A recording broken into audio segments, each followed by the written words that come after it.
All right, good morning. We're going to make a start. Chair's been slightly delayed, but she'll be here shortly. Thank you for the second day of the Mental Health Select Committee. If I could just remind you to have your mobiles on silent. We're not going to go through the procedures we went through yesterday and all the apologies we've done yesterday. So we're going to move straight over to Louise Arrow, who's online. Welcome, Louise. Thank you, and lovely to see you again today. I saw yesterday, and thank you for inviting me to come back to yesterday. So, as you may recollect, yesterday I was due to present to you a bit of an overview of some of the system changes within mental health due to gender overrunning. I've come today. I also know that on the agenda is going to be a focus on this session within older people's mental health.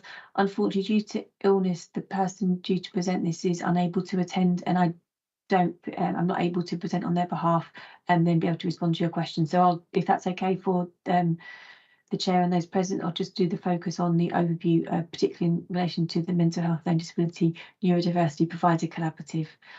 So I'm going to do the technical part now, hopefully sharing my slides. So if you could just bear with me for 1 second.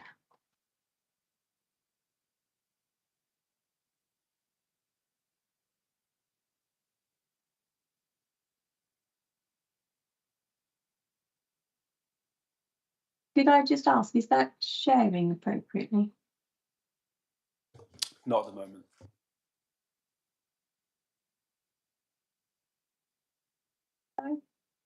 Has it come through at all yet? Not yet.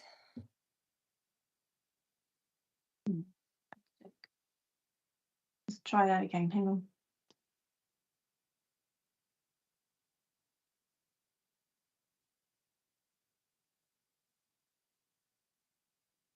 Is that visible now? That's through now, yep. Fantastic. I will just try and switch to slideshow, but that may be a slight issue, so I'll just try one more. Is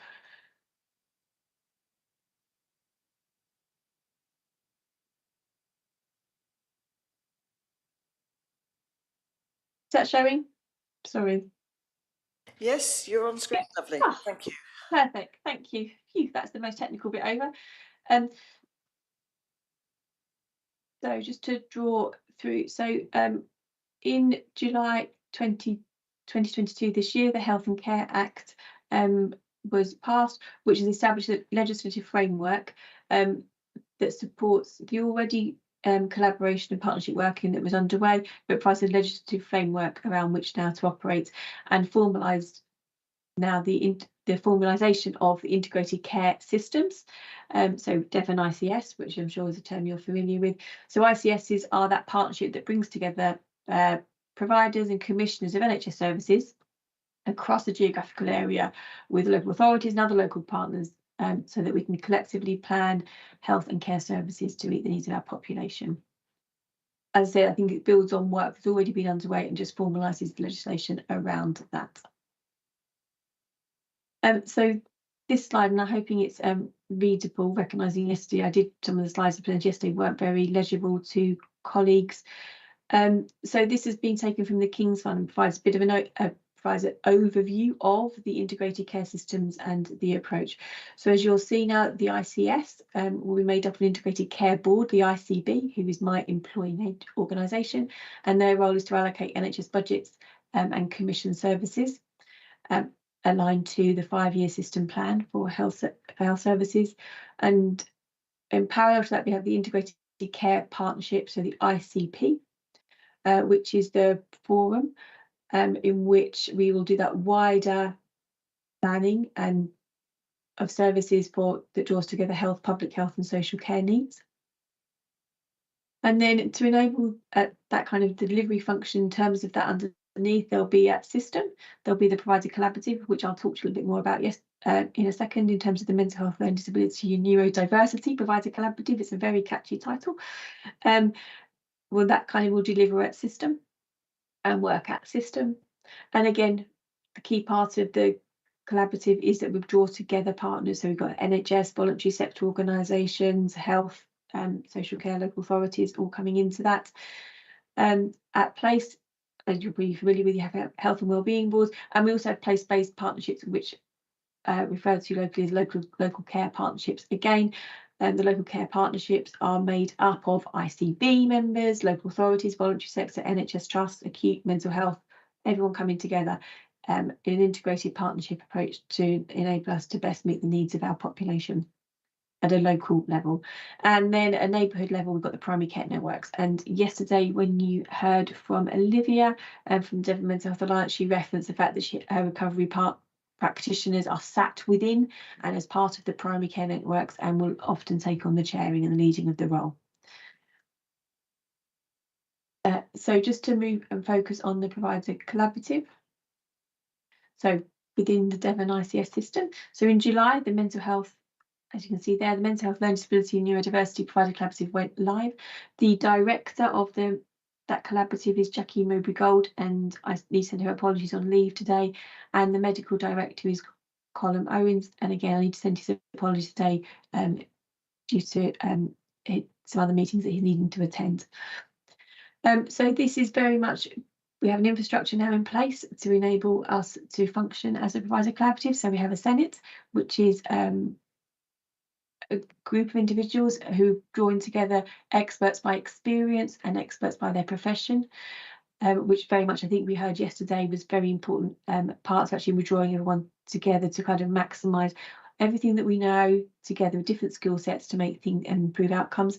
The focus of the Senate will be to develop and focus on how we redesign and transform services aligned to particular needs. So, for example, there is an eating disorders work stream under the Senate, which referenced yesterday in terms of how that's drawing together and practitioners, as say, experts by experience, experts by profession or role, into how do we improve and redesign the pathways to support people with eating disorders and disordered eating.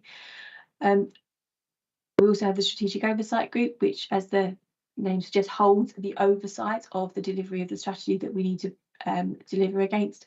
And above that, we have the Executive Board. And I think you heard yesterday with Rob Smith from mentioned that he was a member of the Executive Board. So again, that's really reflective of the fact that our voluntary sector partners are absolutely an equal part of the structure that we have. So the primary focus of the provider collaborative is, as detailed on that slide, to embed system working, to plan, deliver and transform the services. We work effectively at scale, but equally ensure that we tackle unwarranted variation at a local level or population level.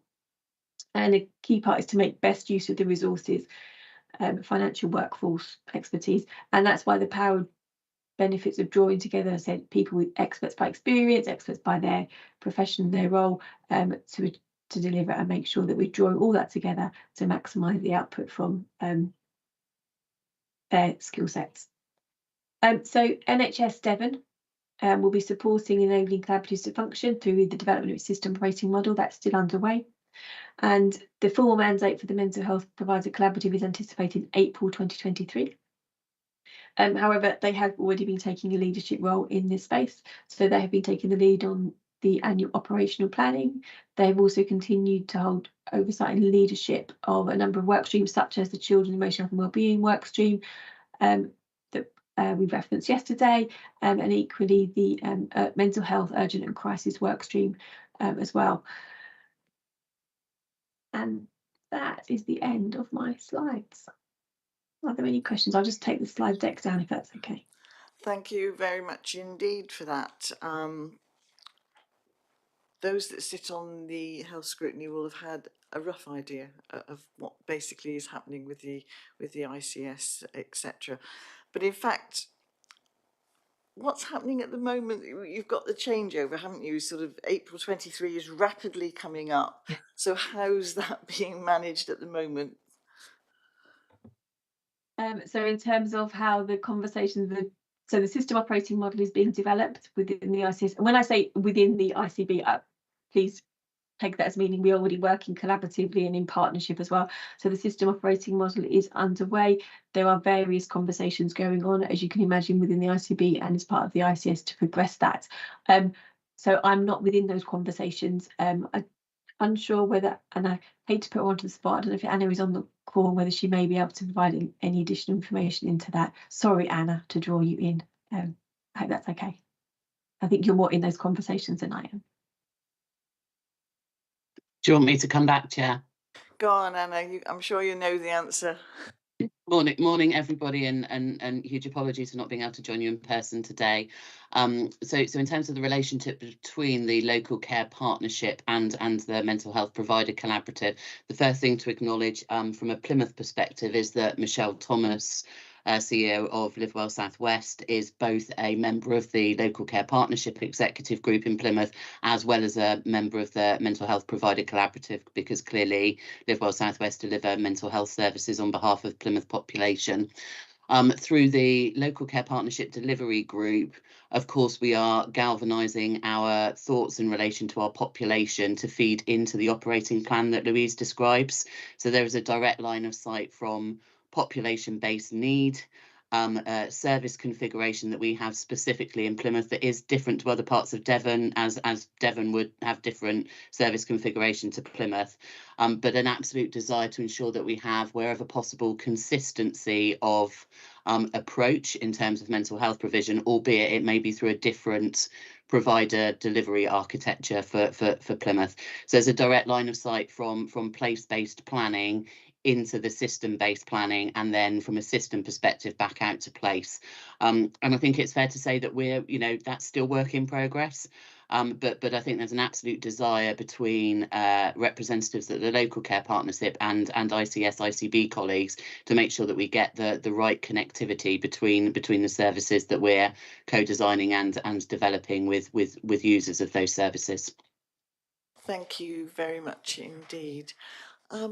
Any questions? Jemima?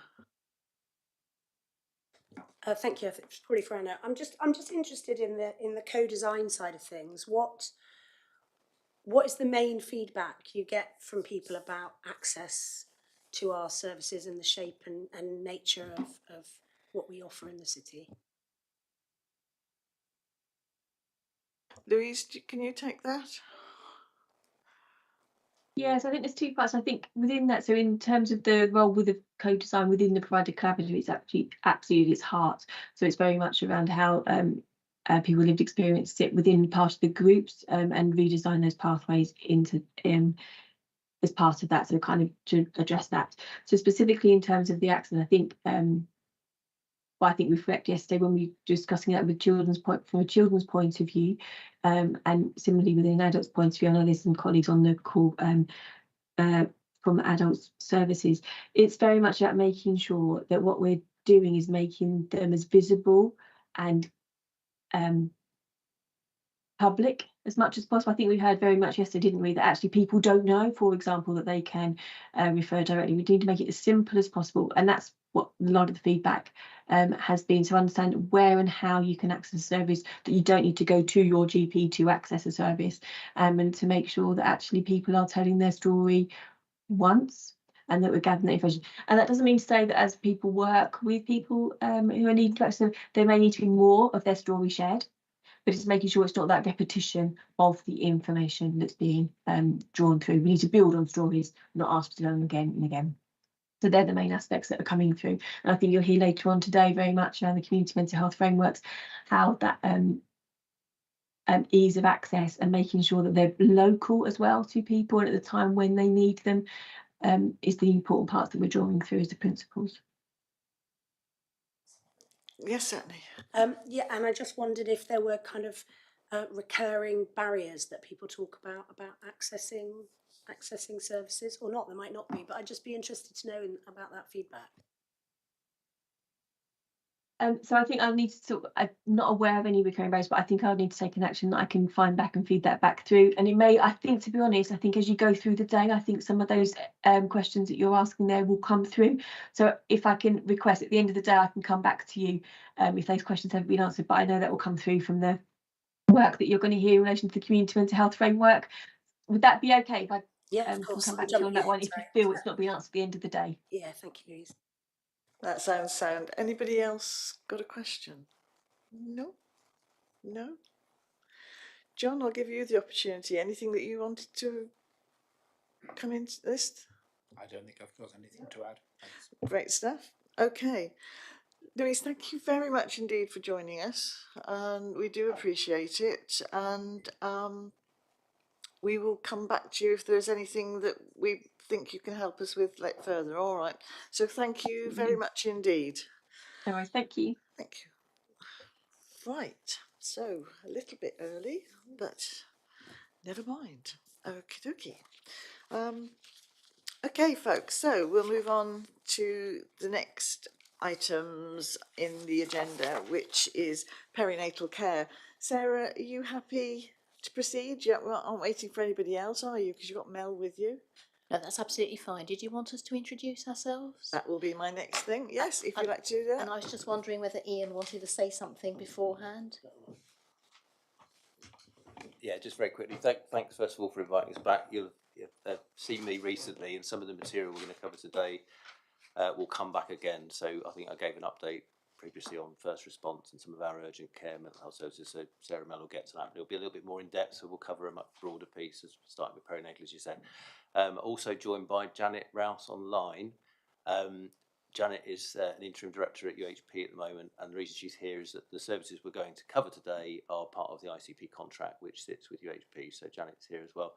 I'm here in a supportive capacity, but also really want to hear the dialogue that comes forward as well. Ian, there are some people that won't have met you before because they haven't been on the health committee Apologies. before. So I think if you can explain who you are. Yeah, so Ian Lightley, I'm the Chief Operating Officer at Live Well South West. And I'll hand over to Sarah. So just to introduce ourselves first, I'm Sarah Mitchell. I'm Assistant Director for Mental Health Services and Deputy Chief Operating Officer. Morning, Mel Wilson, one of the Directorate Managers for Mental Health and Wellbeing Services for Live Well. So we're going to present to you jointly today. So we're delighted to be with you. Now, just to start by saying, we've included a lot of information in the slides. We're not going to go through those slides word for word. You might be relieved. We're just going to talk around the salient topics, and I think you will have that information then for your own use. So I know that you'd requested something related to dementia and perinatal specifically, so they are in the presentation today, along with a range of other areas that we manage. Not all areas, but a selection of, including the urgent care mental health pathway, and as I say, dementia and perinatal. So we're going to start with perinatal. I'm then going to go on and do a very quick review of the performance of the areas that we will be presenting to you today. I'm going to talk very quickly about how mental health and wellbeing is laid out in terms of the services that we provide. And then going to take you through the urgent care pathway, and then on to primary care mental health. I know that's another area that you are very keen on hearing about, and its connection to community mental health framework, and then on to dementia as our last topic. So please stop me if there's any questions as I go through. Okay, so I just wanted to start off by talking a little bit about perinatal. And apologies if people know this information, but I thought it was important to sort of give a little bit about context about why perinatal services are so important. So before 2014, there was a very inconsistent approach nationally to perinatal services. Some mental health providers had them, others didn't. And then in 2014, there was a young woman called Charlotte Bevan that you can see in the first slide, who very sadly ended up taking her life and that of her newborn child due to postnatal depression. And it was really on the basis of that perinatal services, absolutely rightly so, had a lot more focus nationally, and there was then a commitment in the 5-year forward view, which is a document published by NHSE in 2016 to say that all mental health providers were obligated to provide a perinatal service for women. So we started, we'd actually got a service up and started by then. We started in 15. And we've grown the service. We started off with 2 practitioners. We've now got about 14 staff in the team. It's a very multidisciplinary approach. We have psychologists, nurses. We're recruiting into a psychiatrist post, and we have peer support workers.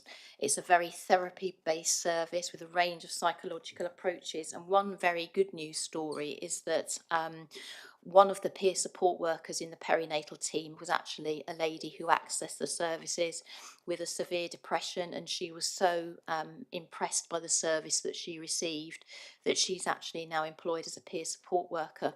So I think that's something well worth sharing with you, because I think that's so positive, and she absolutely reflected that the service has changed her life. So something really positive. So I think where have we been? And I have included some information that's more detailed about perinatal services in terms of the national picture. But from us, we've grown, from a Live Well perspective, we've grown the team over the last few years. Last year, 2022-23, we had a big investment of 230,000 that we invested into the completion of the 2 new targets that came into being last year. And that was an increase of from 8.7% to 10% of women with new births would be seen by perinatal services. And I'm really pleased to say, I will come on to performance, but I'm really pleased to say that we are now achieving that target. So it's been a steady development of the team, I would say, and it's been challenging at times in terms of getting the right people into the workforce, setting up the psychological therapies, and I think those peer support workers really, really make a difference. So the 2 main targets are the 10% of new births to be seen by services, and also an increase that women will be seen up to 24 months following birth, as opposed to 12, which was the case this time last year. And I think both absolutely crucial targets. And then there's something else that we're introducing this year nationally, which is the support of partners to women that have given birth, which is really crucial as well. And we're going to be using peer support workers to do that as well, because that's really crucial to support people's partners. As we all know, it can be a very challenging time. So it's been a very key service in terms of its development, and something we've been really excited about developing. So you'll see when we look at the performance, it's been a challenging time, but I'm really pleased to say that we have an action plan in place now that we're very confident will remain, that we are green and delivering where we need to. And the figures that you'll see that I'll be coming on to in a minute are based on the target of 10% of births per year. So it's a very clear target that we know we need to meet. So the last slide on perinatal just shows you our action plan. It's a list of our actions. So what are we doing? So we've spent a lot of time working on this, and even up until the end of last week, we were looking at some data quality issues to make sure that we were giving you an updated position today, which I'm very confident we are. So we've increased hours in the team. We've offered people overtime to make up missed time for maternity leave and sickness in the team to make sure we reach those targets. We know that we have to achieve a minimum of 25 appointments per month to meet our target of 10%, which I'm pleased to say we are now seeing 33 ladies approximately per month. We've done a lot of stakeholder events with partners, with public health, with other services, to make sure that we are not only seeing the right ladies in the service, but also having those connections and interfaces with other services. We consistently review our financial envelope to make sure we're making the most of the workforce and the money that we have for perinatal. Our psychological therapy offer in perinatal has increased significantly, and the ladies report that's very, very helpful. We have got accreditation now with the Royal College of Psychiatrists, and the service has progressed very, very well. And because of the story that I referred to earlier with the lady who's now a peer support worker who had used the service previously, that is a model we'd like to continue implementing. We have in other services that I'll come on to, but we'd really like to advocate for our peer support roles to be people who have used our services. So I'm happy to take any questions about perinatal. Thanks, Sarah. I'm going to ask a couple of things here about your abbreviations. You've got developing CBTP, EMDR. Now, I would suggest my colleagues don't know a darn thing about that. So can you explain what they are, please? Yes, so cognitive behavioural therapy, particularly helpful in ladies with postnatal depression. is found to be one of the key treatments in terms of psychological therapies, and delivered very readily now by the team. And as you can imagine, it's been a big, from when we started the team late 15 to now, we've literally increased from 2 practitioners up to 14. So it's been key to make sure that we get the right workforce in place to deliver those interventions with ladies. And EMDR? So EMDR is a trauma-based desensitisation treatment that it doesn't suit everybody, but for women that have been through traumatic births, it's almost like a hypnosis model where you work with a practitioner and you're given a set of exercises to do with that practitioner. It's very good in the use of trauma, and that would be essentially be ladies who have had traumatic births or have suffered significantly post-birth. And DNA is did not attend, but DQ. Data quality, Mary, sorry. So right, we can all go into our own language, can't we, very easily without thinking about it. Any questions for Natalie? Thank you for your presentation. The explanation being talked through was very helpful, because some of it when I was reading, thinking, what is that meaning? I don't really, I'm not really understanding it. I've got a couple of questions. One is, you've talked about peer support, so that's really wonderful to hear. Now, is that something that is a paid role, or is that a voluntary role? And what sort of training, what are you doing to support those peer supporters to be able to sort of progress and develop? So they're paid roles. Peer support workers now nationally have to be on a band 3, so the equivalent of a healthcare assistant. They're paid roles. In Livewell, all of our peer support workers are band 3s. You may occasionally in different forums, in different organisations, hear that title referred to as peer support or peer workers, but a true peer support worker is nationally now a band 3. So we were very lucky to be selected to be part of a trailblazer 2.5 years ago. So we had support from South Devon College. We applied via Health Education England, and we were successful, which at the time we only had 5 peer support workers. I'm happy to say we've now got 17 in our community services. And so we've changed our provider from South Devon to City College. So there is a training, a consistent training that people attend to be a support worker. And internally, we have a peer support worker steering group for peer support workers to attend and for their managers to attend. And then, as well as that, there is supervision and line management within their own team.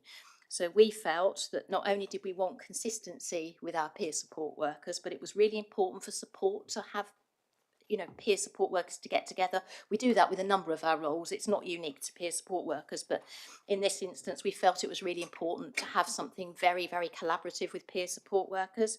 And when we started the peer support worker role, we opened it up to a range of people. Now, what we've come to learn, and I think this is really important for us, is that we've benefited most for people in peer support worker roles who have lived experience. It was always the case in perinatal, but it wasn't always in other services. So that's been some really positive learning for us in terms of peer support. Thank you. And second question, you talked about targets and targeted women. Are there a specific cohort of women that you are finding that you are needing to target, or is it just actually targeting those that have had experience, sort of negative experiences, or displaying? Yeah, we don't have a waiting list in perinatal, but there are certainly enough women to meet the target coming forward. There are lots of ladies, and our threshold is quite low really in perinatal. It's for ladies who might have anxiety, they might have depression, they might just be struggling generally. It's a wide open offer really to assess people and support them, and with a range of interventions varying from a one-to-one with a worker to a psychological intervention to work with a partner to a more detailed piece of work with a psychologist on a longer basis. We have several psychologists in the team. No, I'm going to jump in first. So how do women get referred in? Is it through midwives? Is it through GPs? Is it self-referral? How do the women get into the system and how do they know about it? It's generally via the GPs or midwives or another practitioner in UHP who might have come across the lady. It might be another professional, it might be a health visitor or public health nurse. It may be any professional, and as I say, our threshold is very low, so we will see any woman who is struggling in their antenatal period or up to the 2 years after birth, which is the cut-off point. Sorry, Mary, what was the second point? Oh. That's the main. I mean, can they self-refer? I suppose is the other thing. And how do you advertise that this is going? I don't know, somebody, a Plymouthian that is thinking about getting pregnant, but knows perhaps she's had problems, perhaps as a teenager or something like that, and thinks, "Oh, will I cope? Can I go and talk to somebody before I take the step to get pregnant?" Can they go and have a dialogue beforehand? Yes, certainly if it was, and women who have had difficult births previously will do that. But yes, absolutely. If that, we don't see many ladies in that position actually, but we would do. Because we have a good relationship with primary care, I think, well, I know primary care are very well aware of the service. And when we started the service, we went round all of our surgeries and all our primary care partners to update them about the service, get their views, get them on board. We obviously, Livewell provides health visiting or public health nursing, so those teams work very, very closely together. The perinatal team work very closely with UHP and maternity services, so there is those natural interfaces. So we will offer ladies a pathway of care. Thank you, Zoe. Hi. Hi. I just wanted to ask a question on the EMDR. I've had it. It is amazing, but I assume it's costly. And I had it during COVID where I had piloted online, which they hadn't done before, and just wondered if that was something that going forward they'd offer as a standard rather than just, well, we can't see face to face, so let's do it over Zoom. Yeah, I mean, we have resumed normal service, so we would see people face to face. We will always offer people their preference, whether it be online or face to face. I think some reports we've had back, not necessarily from perinatal, but some reports we've had back that EMDR might be difficult for some people to engage with online, but we do make that offer anyway because of people's lifestyle. Some people find that more helpful, but all our services offer face-to-face again, so yeah. Jemima. Thank you. I just wondered if you could talk a bit about the pandemic, the effect of the pandemic on that service. Whether you think there's any residual effect that needs dealing with and how we're doing that, or if there's anything we learned from how that service was delivered during the pandemic. So all of our services were delivered in the same way during the pandemic, and what we did was we risk assessed every single person on every caseload in the community that was being seen as to whether they were somebody that needed to be seen face to face due to their presentation and the risks they held, or whether they would be somebody who could be seen online, or whether they could be somebody who would be deferred. And that was done with the person, and that was every single service we did that with. In terms of in terms of COVID, perinatal services weren't specifically affected. It's generally a younger group of women that use services who are very au fait with online working. There's no issues there at all. And we also made the offer of psychological therapy services, our improved access to psychological therapy services, an offer for everybody, so our IAP services. So if somebody was waiting because of the pandemic, there was always other offers available. That wasn't the case in perinatal, and there certainly isn't a waiting list today, and is no sort of overspill from the pandemic on that service.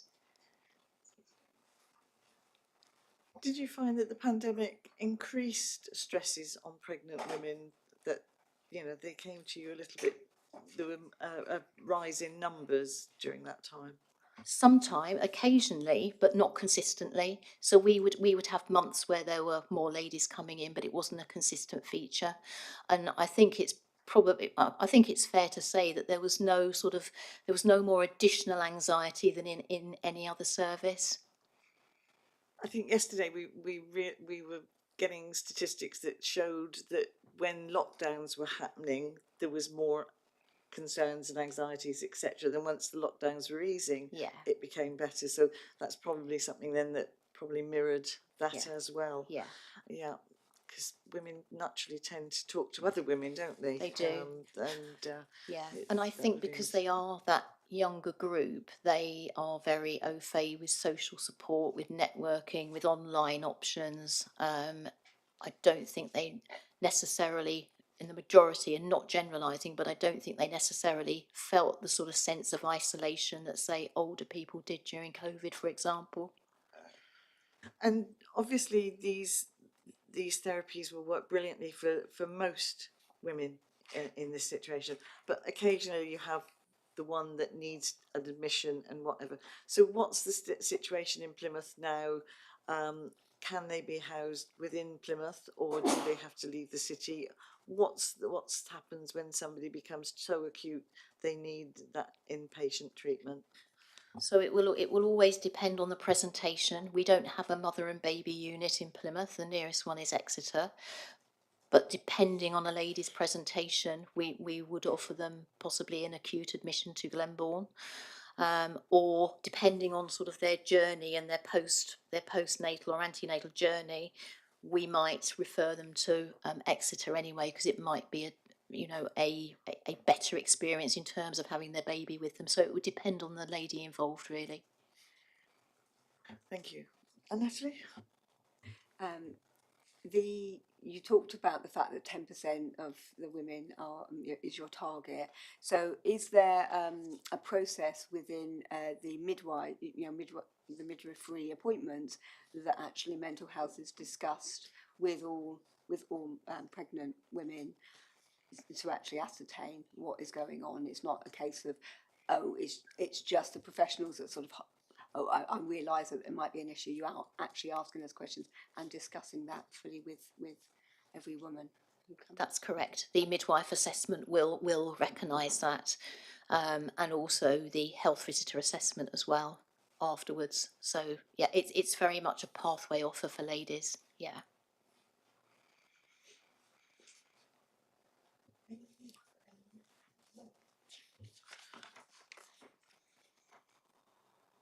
They encourage people on that's children. They're encouraged to go to the antenatal classes. So the services talked about at those classes to so people are aware that that's available. So antenatal classes tend to be run by midwives who have that direct connection. So yes, it will always be mentioned in antenatal classes, and that's a really important point, isn't it? Because even somebody who has never experienced anxiety and depression before a birth may go on and experience quite a significant depression afterwards. One never knows. So yes, very much of there are opportunities and support if a lady should experience those problems later on. So yes. And of course, if partners are going with them to antenatal classes, it alerts the partners as well to be thinking, no, she's not just having a strange moment. Maybe something isn't quite right here, that we need to go and talk with somebody. So yeah, it's a good way to make sure of that, isn't it? Yeah. Right. Any more questions? No. Right. Thank you very much indeed for that. We can move on. Okay. So the next slide was just because I know perinatal was sort of the segue between yesterday and today. So we said that we do perinatal first to sort of introduce you to adult services, really. So the next slide is you should have a white slide with sort of that one up there, the grey boxes, just outlines to you solely which services are in the Mental Health and Wellbeing Directorate. We think we've captured them all, and that's generally how they sit. So we have a list of community-based services, inpatient services, older people's mental health services, crisis services, adult social care services, and wellbeing services. And really that's the sort of overview. We couldn't sort of bring it all here today because it would be a very long session if we did.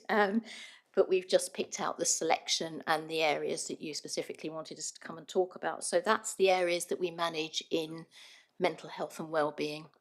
They are large. It's a big directorate. We have approximately 930 staff. And both Mel and myself currently manage those structures with some managers underneath us that manage the services that we've mentioned. So that's really just for information. But I don't know whether there's any questions. The only thing I would ask is, there's some there with the dreaded abbreviations. If we could have them spelt out as to what they mean, like CCAS, that would be quite useful. Don't need to do it now, but if we could have it as soon as convenient, that might be helpful, unless somebody's got a question on them. Jemima? I haven't got a question on the acronyms. It's just about recruitment and retention and any issues you're facing in that arena. You've got 930 staff. What's your vacancy rate? And yeah, what are the challenges, if there are any, around recruitment and retention? We have a very mixed, so workforce, I can only say it swings and roundabouts. We had a really difficult couple of months between November and December where recruitment was very challenging.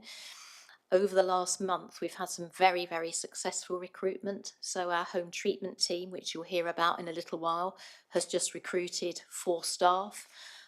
Lee Mill, which is our male low secure unit, is fully staffed. Edgecombe ward, which I know some of you are familiar with, which is our dementia ward, will be fully recruited next month. So we've had some real successes, and we've also had some real interest in our psychiatric liaison roles that you'll be hearing about soon as well.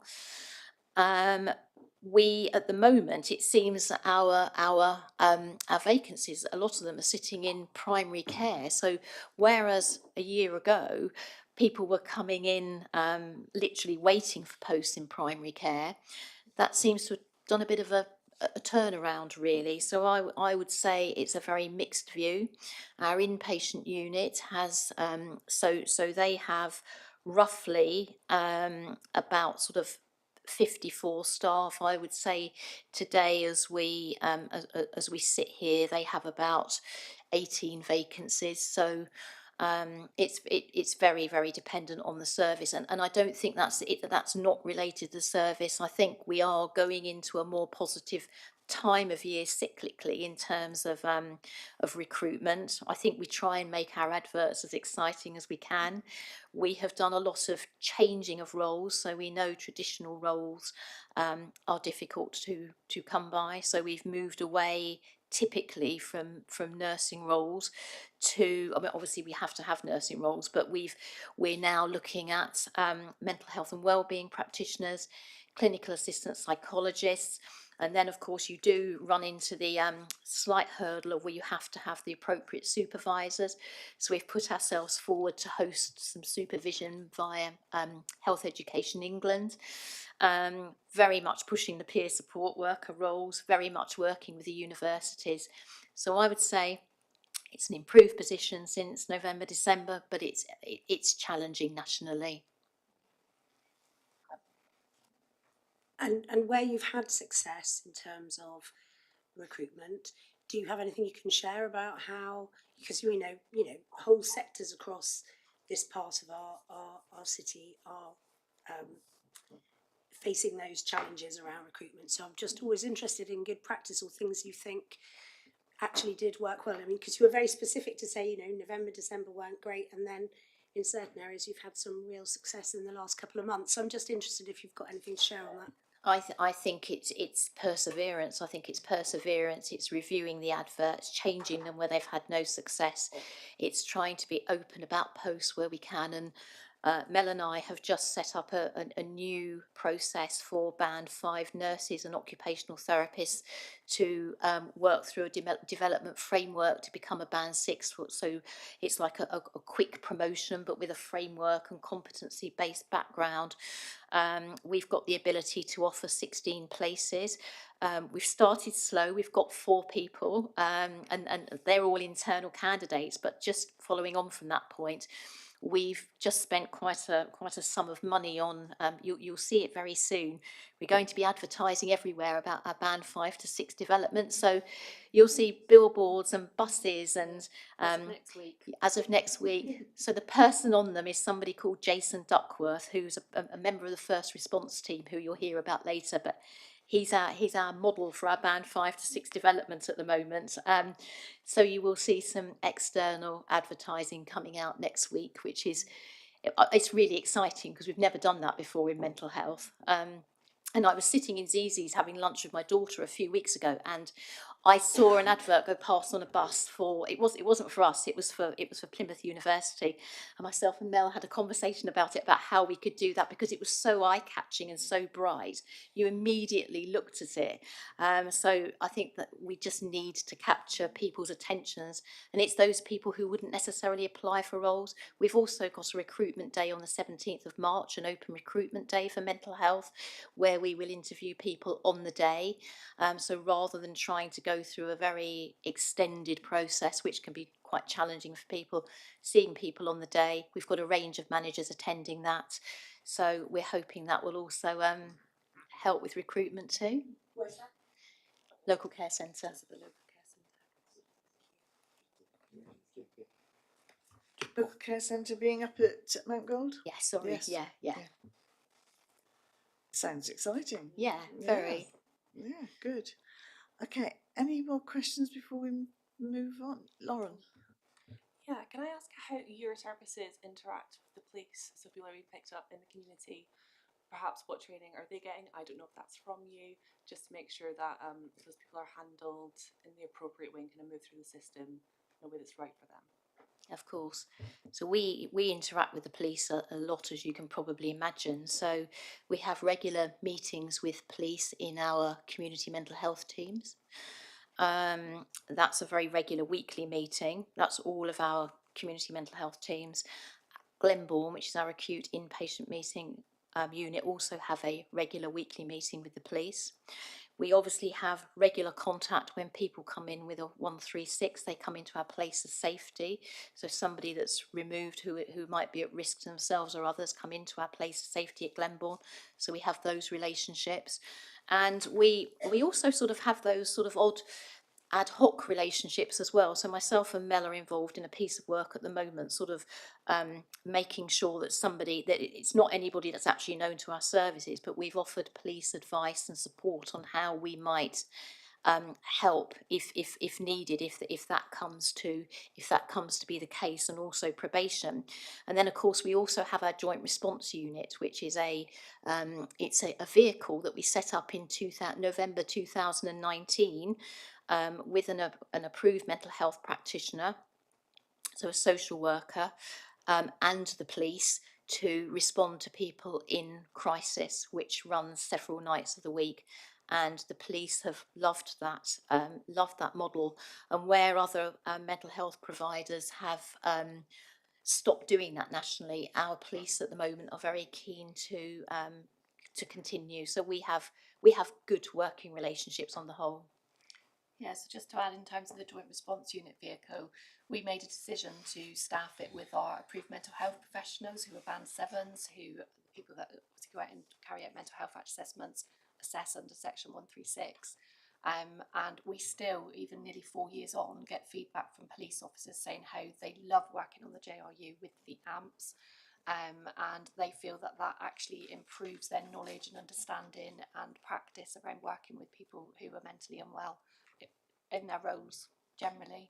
And that is very different. So there was only other one JRU nationally that was run with these roles. The rest generally were all nurses nationally. But we it was quite strange really, because we started off because we could find the amps at short notice to start up the vehicle, and we were like, well, is it going to work? It's actually the best thing we could ever have done, because the amps have a very different understanding of the Mental Health Act, which, as you can appreciate, works really well with the police. So it's that sharing of a device in terms of, the police will be, well, shall we bring somebody in? And, the amps often take a much firmer role in terms of, no, we know this person, we've got the care plan, this is what we need to do for them. So as Mel says, it works really well.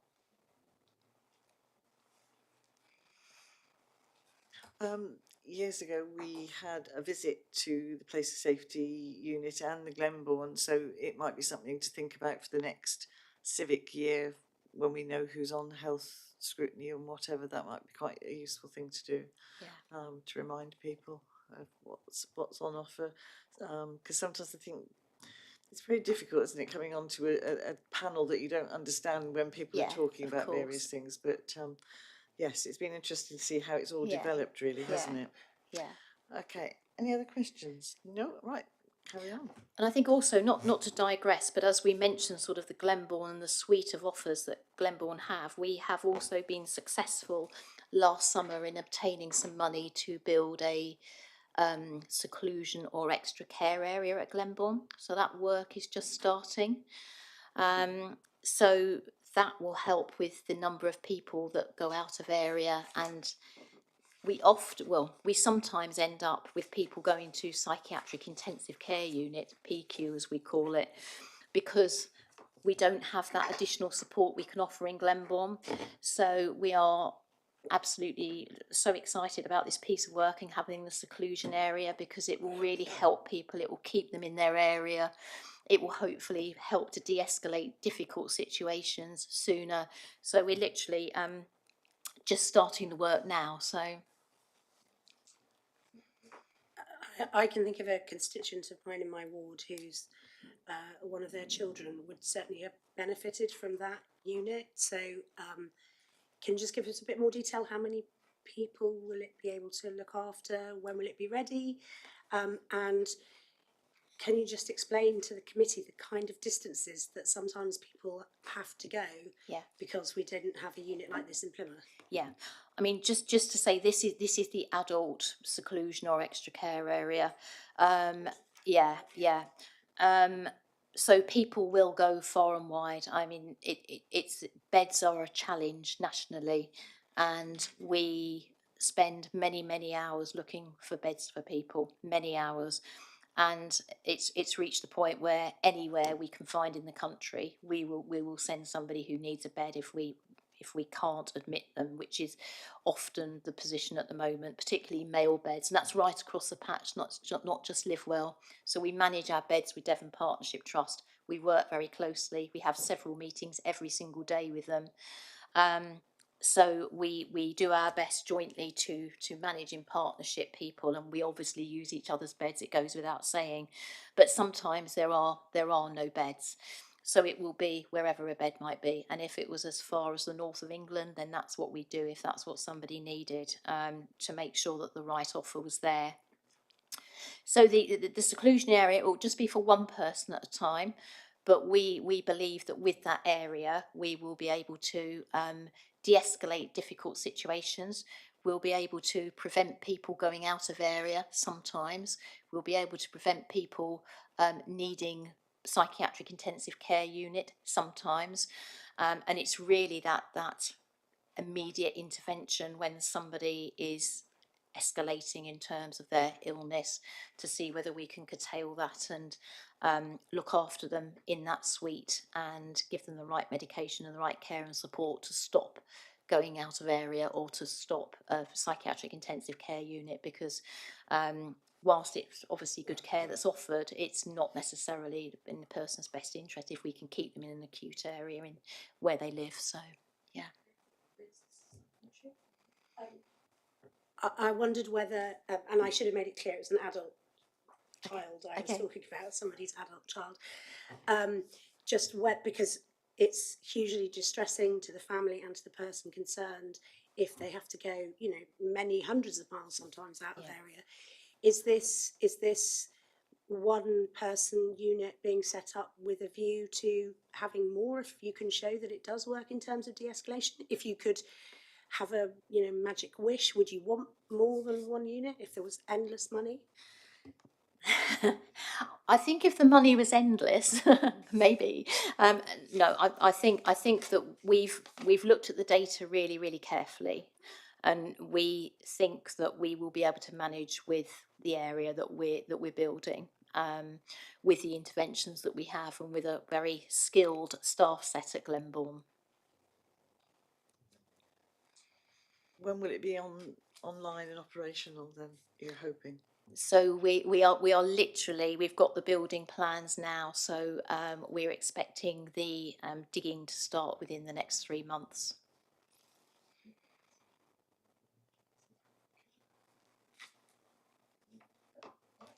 Would you like me to carry on? Okay. So I'm not going to focus too much on performance, but I thought it would just be useful to sort of see those areas that we're sharing with you today in terms of how they are performing. So I apologise that they're small, and I apologise that they might not be terribly clear, but I will just talk you through them. So starting off with home treatment.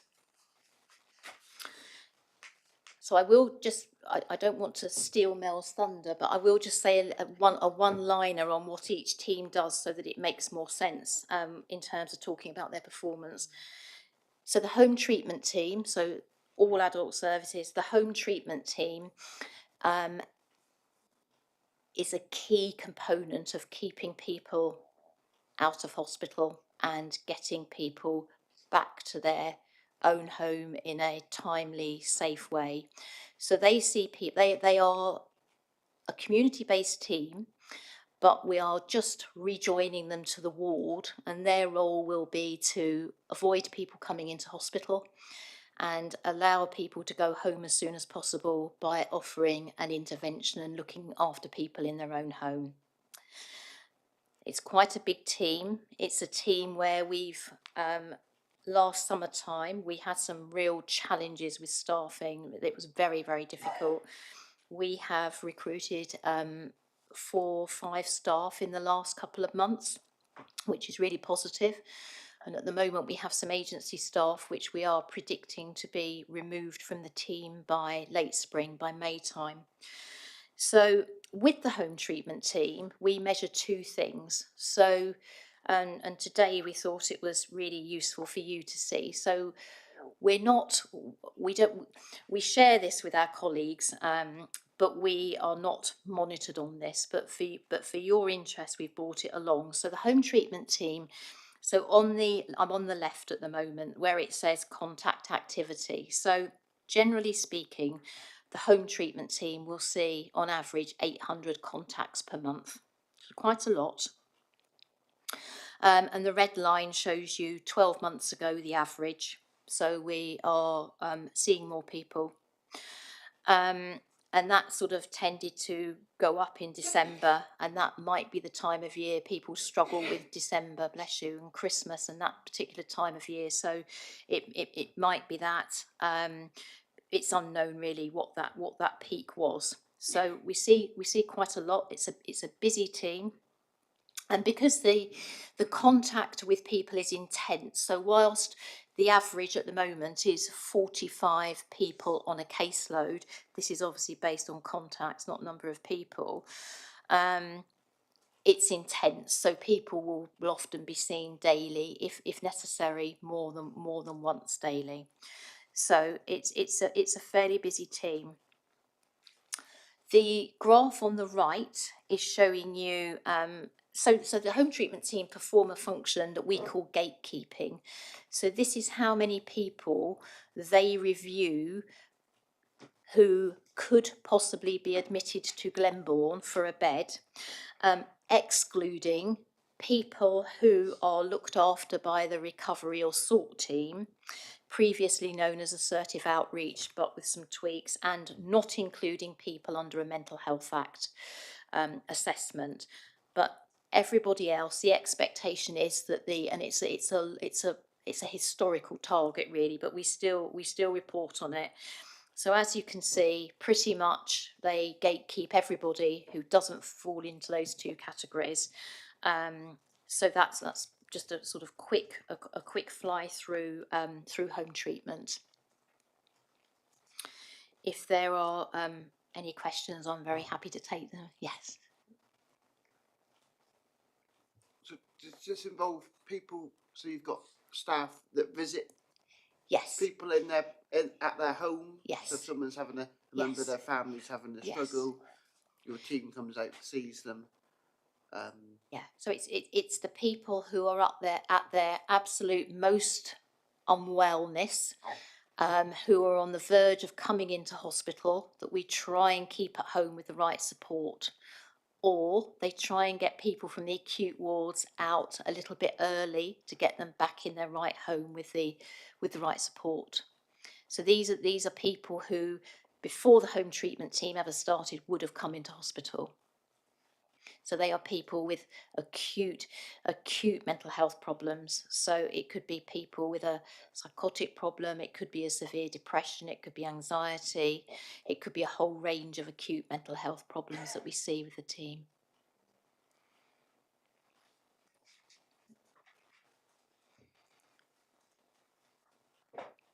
Would you like me to move on? Yes, please. Okay.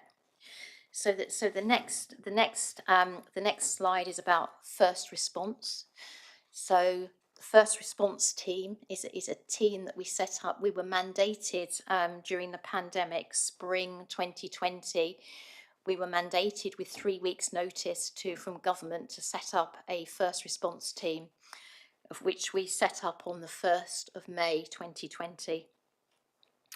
So at the time, we literally had to we had to find staff from anywhere, but obviously as we progressed, we've done lots of recruitment for this team. So this is a mental health crisis line, and this is it's not a service, it's a team, it's a crisis line option for people to ring, and it offers a way of supporting people, and really important to remember, it's a self-perceived crisis. So if a person thinks they are in crisis, then it's the team to ring. It's open to professionals, it's open to family members, it's open to anybody that wants to ring that number. It is ageless in Plymouth, but I'm going to focus on adults. And it's a team that we've grown from nothing really. So once again, don't want to steal Mel's thunder, but in terms of recruitment, we have band 5, 6 and 7s. So we have band 5s are not registered band 5s, which is very unusual. It's not the case in any other team. They are telecoaches, and this is a national role that we've adopted, somebody that answers the call. And then we have all contacts are supervised and signed off, all phone contacts, by a band 6. And we also have a band 7 manager and practice lead. We also have a peer support worker, and that role works very well in the team. It's a fantastic role in that team again. And on average, that team will take 22,000 calls a year. So it is a self-perceived crisis line, and I think that's really important to remember, because it's not trying to define about whether one professional thinks it's a crisis and another one doesn't. This is a person's self-perceived crisis, so it could be any concern that they're ringing with really. So as you can see, we are monitored on this, and we have an expectation of a target of 90% of calls answered. We have had a lot of sickness in the team, which you can see on that graph, but we're on about 86% now, and on the up with some successful recruitment, which has been really, really positive. So we are doing really well. And then nationally, there's also another target. It's not in here, but just thought it was really important to share with you today, that one of the main things that are looked at is the abandonment rate after 60 seconds. So what we want to see from first response lines is that calls are being answered, and people are having a timely response. So that's the sort of key metric that we are monitored on. And I think myself and Mel looked at this yesterday, and we would quite happily say that there were 4 times over since May 2020 when we didn't meet that, but generally we tend to meet the target. So and it's been really, I think one positive thing is that it's been very, very rewarding seeing that team develop from trying to sort of gather staff from everywhere and anywhere to answer phone calls to a very solid team. Yeah, so that's Is it a 24-hour line? 24/7. And what happens if they can't deal with the situation that's being described to them? What do they then do? So a tele coach will answer the call. Everybody is triaged in accordance to the national triage scale, and that's an alphabet scale from A to G. A is the most severe category, down to G, which is no intervention required, very, very low level. So we know 76% are of the lower level. So generally speaking, but that doesn't mean people can ever be complacent. Everybody has to be triaged independently and individually. So the triage call is an initial assessment. Some people will be signposted, some people will be offered an intervention on the phone, and then there's 2 other options. So if the telecoach feels that, I'd like to know a bit more about this situation, they can do a more detailed assessment on the phone. Or if they think, no, we need colleagues to see this person, then the band 6s or a band 6 and band 5 will do a face-to-face assessment. If it's somebody who's known to services and has a care plan already, that's quite frequently the case. The care plan will be shared and the person will be, if appropriate, asked to see their, for example, the CMHT the next morning, and that information will be shared, but it really does depend on the person and the presentation. So yes, there are many levels of intervention that we offer, but what we've come to realise is, as I say, that 76% of people are in the lower level. Just to add as well, the category A is those people that come across as an immediate risk. So the telecoaches do have the option of obviously dialing 999 for police or ambulance support as well, and that's probably about 3% of all callers. Just to pick up an earlier question, I think, about whether there are real or perceived barriers to accessing mental health support. Obviously, you've heard there are no barriers at all, apart from people self-identifying that they need help quickly, but the team don't then redirect the person back somewhere else if they feel that there's something that they can support them with. They won't say, well, go and talk to your GP, unless of course there's a need to talk to your GP about something else. They will then take that in and make sure they're offered whatever the next layer of treatment should be. So that's not the only way in which people can self-refer, but it's a kind of pretty good fail-safe, and that's something we've set up right from the beginning because we recognise that's really important. And colleagues who joined the team initially like to describe themselves as being in the team that says yes, which I think in terms of mental health origins, there have been periods of time back probably 15 years ago certainly where that has been an issue in terms of getting over thresholds, and colleagues have really welcomed moving to a different approach. Yeah, I would just add to that as well. So from a staff retention perspective, first response currently, as the budget stands, is fully recruited. We've got a couple of people still to arrive, but have got job offers with us, which is really, really positive. And I think that's indicative of the fact that staff find it really refreshing to work in a service where there isn't a criteria to come in. Anybody can access it, whether that be the person themselves, a worried neighbour, a worried friend or family member, another professional, and it is about that self-perceived crisis. So it was a real change in culture for people coming into the team initially, because usually we have a criteria and you either meet it or you don't. So that was a real was a challenge initially, but the staff have really embraced that now, and it's provides open access. And we've been very key in terms of when we come on to it about community mental health framework and primary care, of being part of forming the VCSE Alliance. So we have very strong relationships with the VCSE. So we will, part of the signposting process in first response is about signposting. It might not be to our services, it will be, a lot of people are signposted to VCSE services and tend to find that very, very helpful. So that's just something, when we can sort of, when we get to the first response section that Mel's going to talk about, we're also going to talk about some of the work that we've done with GPs with first response that we'll think you'll be interested in as well. So yeah, we'll do that when we get there. So I don't know if there's any further questions. Natalie, Jemima, you've got one. So Natalie first, then Jemima.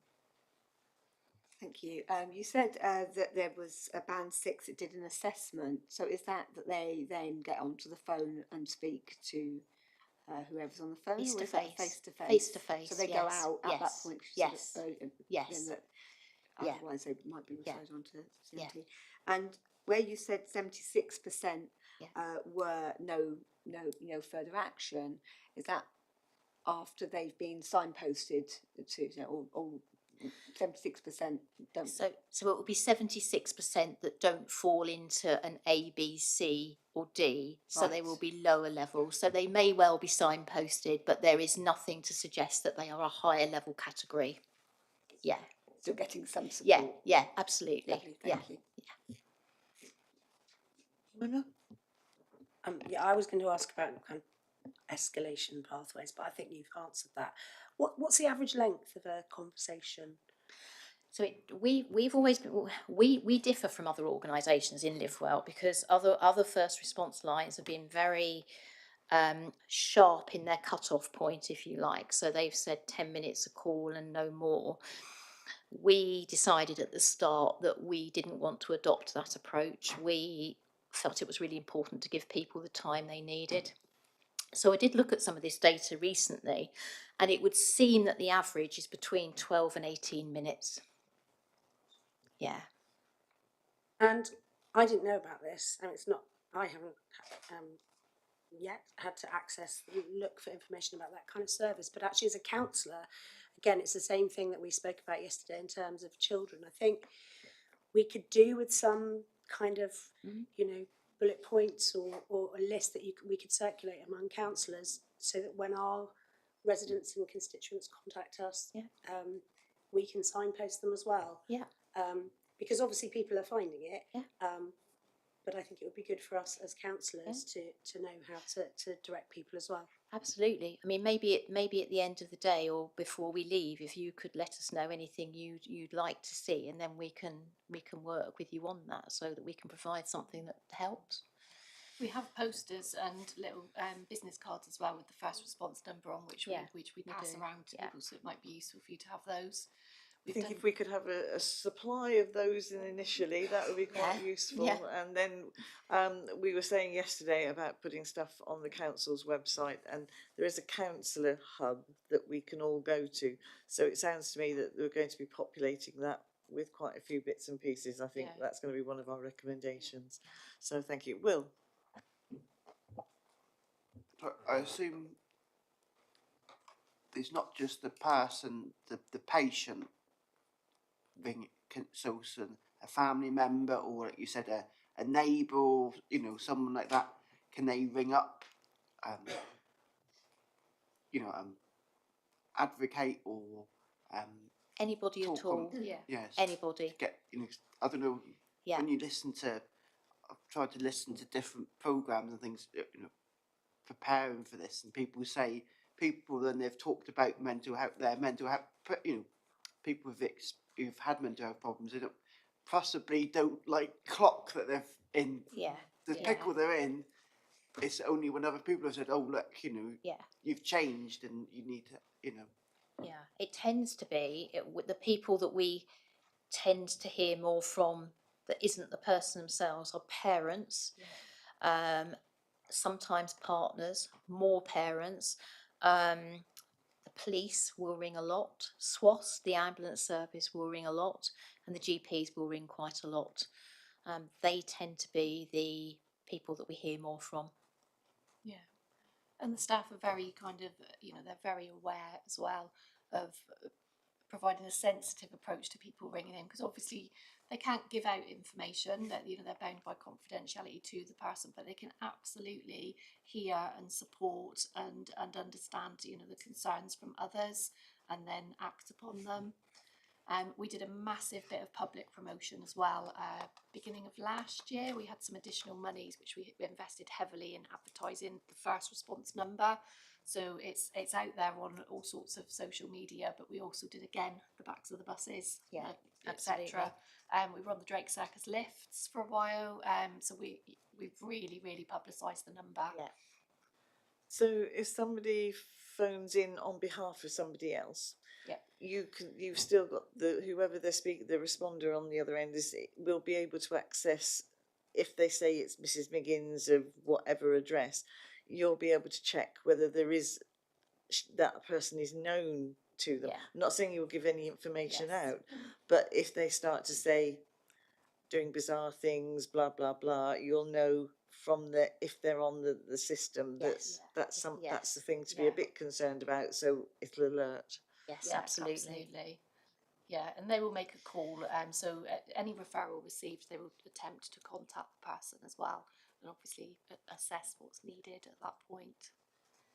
But would you say that you'd received a call that somebody was worried, or would you just say we're calling to see if all how do it a care call sort of thing, rather than saying, oh, somebody's just snitched on you?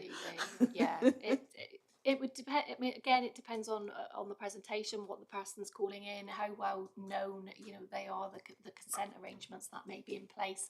So it is individual, but they would absolutely be mindful not to kind of cause difficulties with any relationship.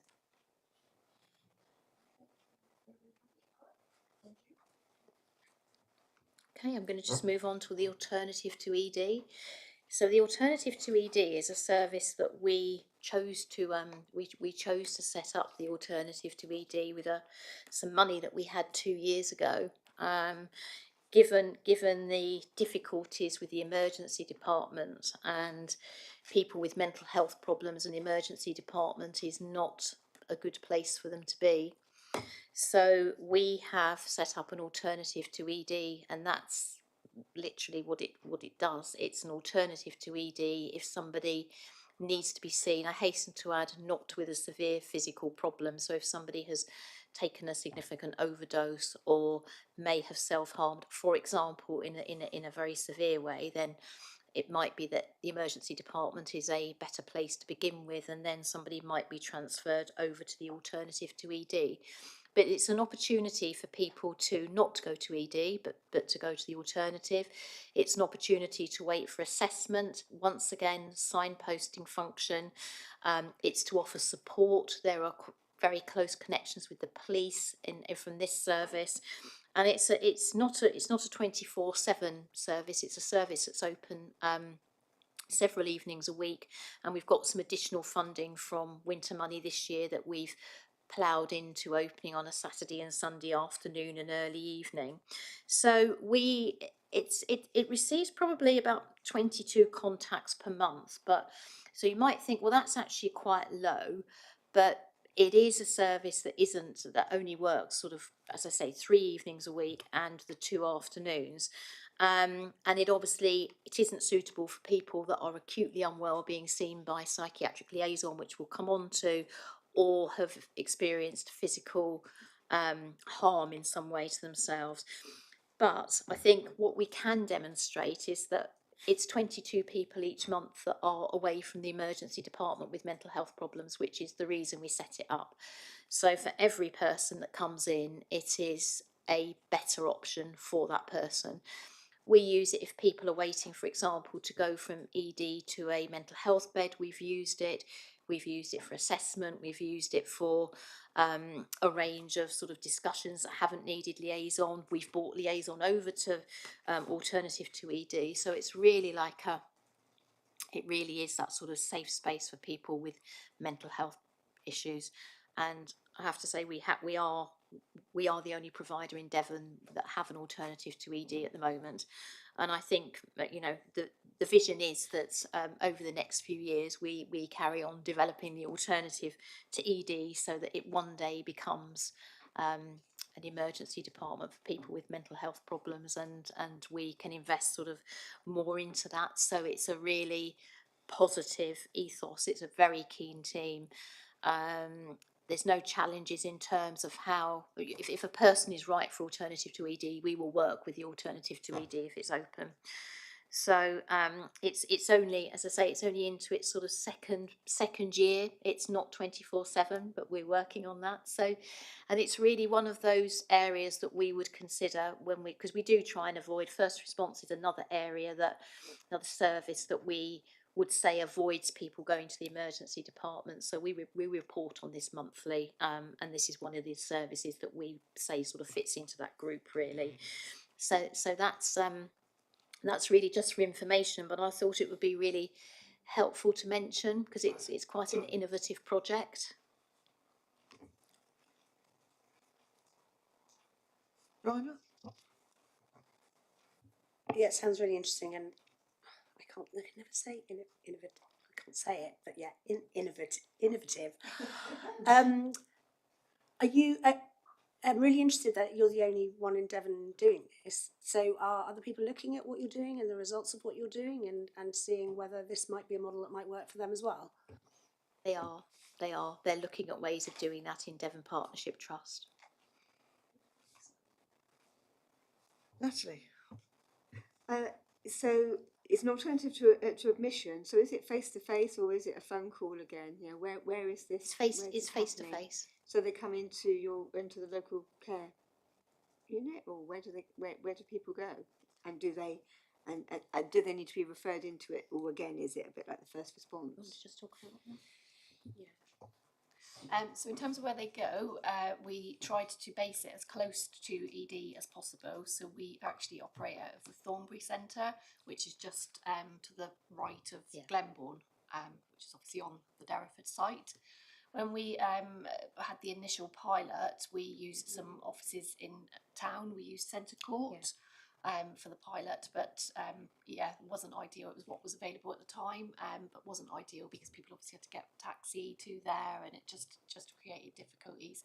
And I think similar sort of models and provisions throughout the country have demonstrated that those that operate to its full advantage are those that are based as close to that ED front door as possible. Go to ED, and it's actually Some people do. Yep. So some people will turn up at ED and be signposted from ED. Others are it's professional referrals. So when they advertise A2ED, they advertise the first response phone number. So people will call into first response. It might be because obviously you don't necessarily know yourself how unwell you are. It might be that first response can manage it, but if they feel they need an urgent mental health assessment and they would have ordinarily been recommending go to ED for psych liaison, then they can call into A2ED.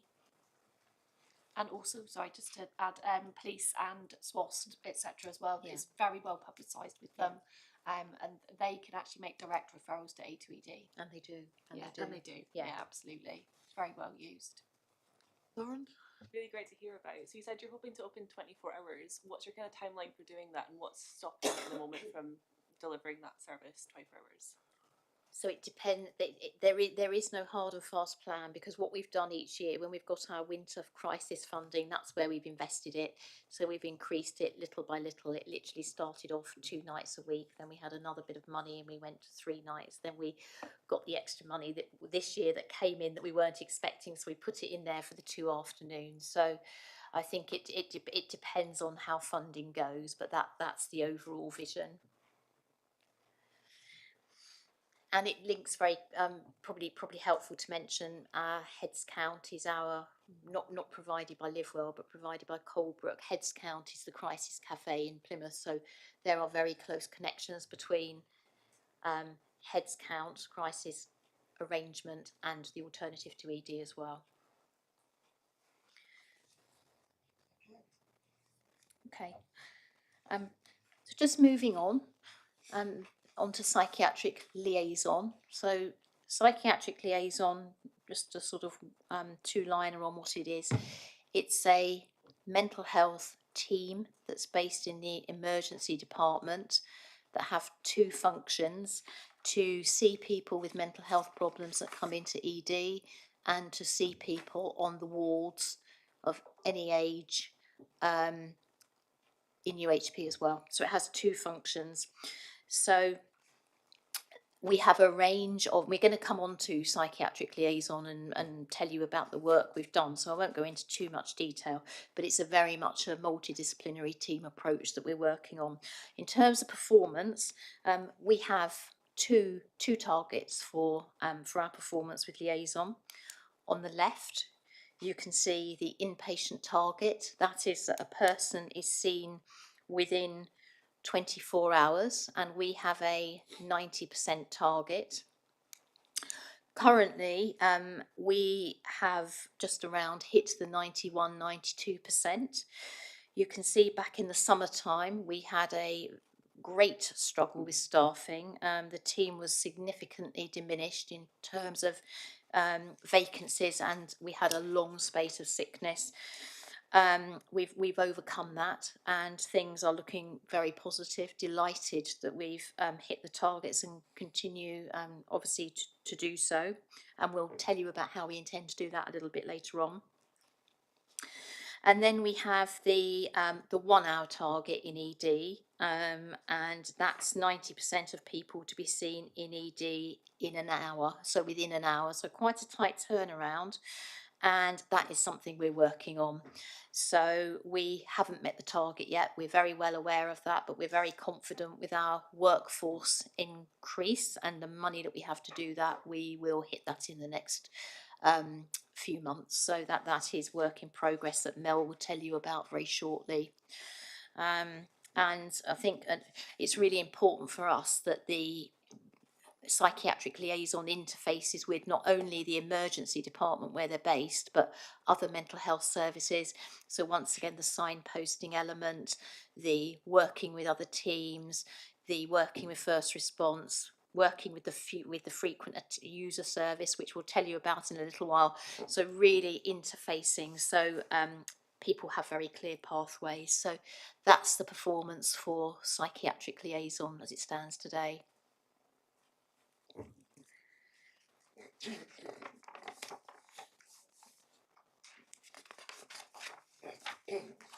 Sorry, Jamara? Yeah, I just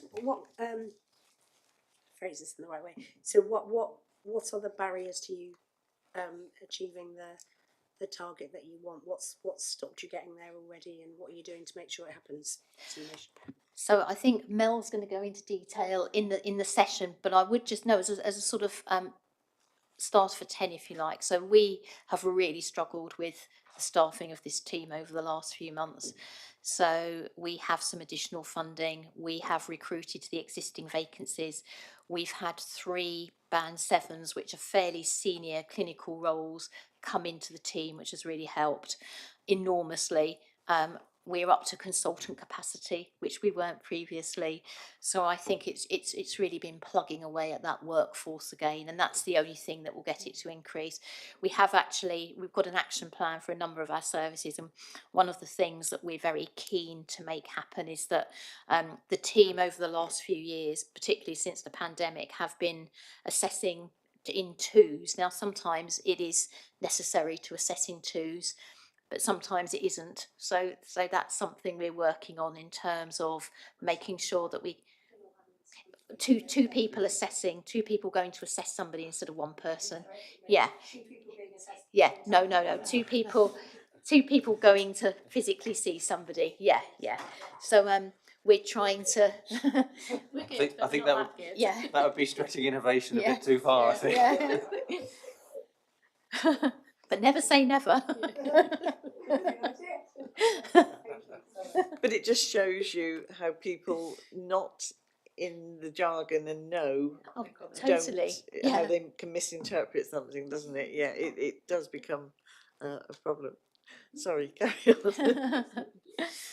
Okay. So I'm moving on to primary care mental health. Now, I don't want to sort of lose my thunder early on in the sort of day, really, but I think what I would like to say is that, and all I will say for a minute till we come back to it later on, is that the primary care mental health team is a service that we set up. We started the idea, the concept in 18 and went live in April 19. And this is our work with mental health services with primary care directly. So this is our service that was staff, and as I say, I will go into more detail, but staff were taken from secondary care willingly, I hasten to add, to put into primary care in April 2019. We had lots of very willing volunteers, and from then we have gone on to expand the team, offer a range of interventions at primary care, offer MDT. MDT offers assessments. We've extended, we've set up groups. We run between 8 and 10 groups via primary care. In primary care mental health, we offer one-to-ones. We link very closely with the VCSE, but I'll tell you about that a little later on. But that's what we do. So in some ways, we've developed some weights based on our success. So what we have managed to do is significantly reduce the number of people going into secondary care mental health by 80% and give people a very different offer. And I haven't got them with me actually, but I have got at home a list of numbers of all of the contacts that GPs haven't had to make because of the primary care mental health team. So this is something we've really chosen to share with you because we thought you might be really interested in terms of what that team does. So at the moment we have between 250 and 300 referrals into primary care mental health team per month. So it's a lot. And the next slide on the right is the contacts. So the contacts are roughly 700 contacts per month. So that will be people that the discrepancy, so 250 to 300 per month new referrals, 700 contacts per month. That is the people that are already being seen by primary care mental health in a range of interventions, including our group work. So that's a really positive piece of work, and our primary care colleagues are very fond of the work. They speak very highly of it. We also have another element of the work, which is the work done by one of our, well, not just one of our consultants. It started off with one of our consultants. It's now grown to all of our community mental health consultants working with primary care to offer advice on medication, diagnosis, general support, gentle challenge around how to manage somebody. So as I said, I don't want to say too much because I really want to talk about it later on, but you can see how that service has really grown in terms of demand, in terms of the referrals and the contacts. So this didn't exist before April 19. So everybody was either in secondary care or sitting with GPs. So I don't know if there's any questions on primary care mental health.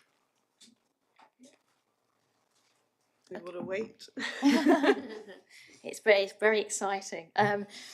Well worth waiting for. So the next one is community mental health. So this is the secondary care element.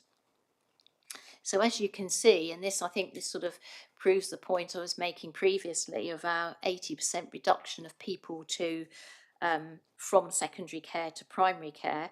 Now, whilst that is an achievement, that is just a number, and I've been challenged on several occasions, rightly so, for saying that. I mean, what we can say is that the offer for people now is much more of a pathway offer and is a wide range of offers, but it has radically reduced our referrals into secondary care, as you can see. So we had about 130 per month last year, and we aren't sort of deviating away from this very much, but I think it's really important to say that our secondary care element has almost it's now been able to focus on the people that it really needs to focus on, which is the people that are very acutely unwell, whereas before it was more of a catch-all for people. So I think that development of primary care has been really, really helpful. And once again, you've got the referrals, the same as the one above, you've got the referrals and the contacts for CMHT. So the contacts, so these are people in the service, and some people will be seen consistently. So we had 2,000 contacts last year, and February 23 we're 1,300. So I think it sort of all goes to demonstrate that whilst there are a group of people that absolutely need that secondary care, very acute focused work, a lot of people can be managed in primary care with GPs and with support. So that's really, really, really changed our landscape for us in terms of community mental health.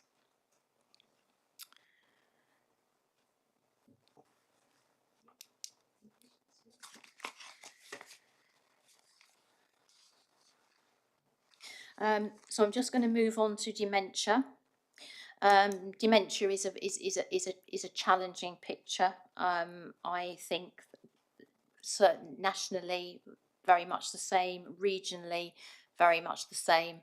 I think to understand dementia totally in terms of how dementia, this is dementia diagnosis.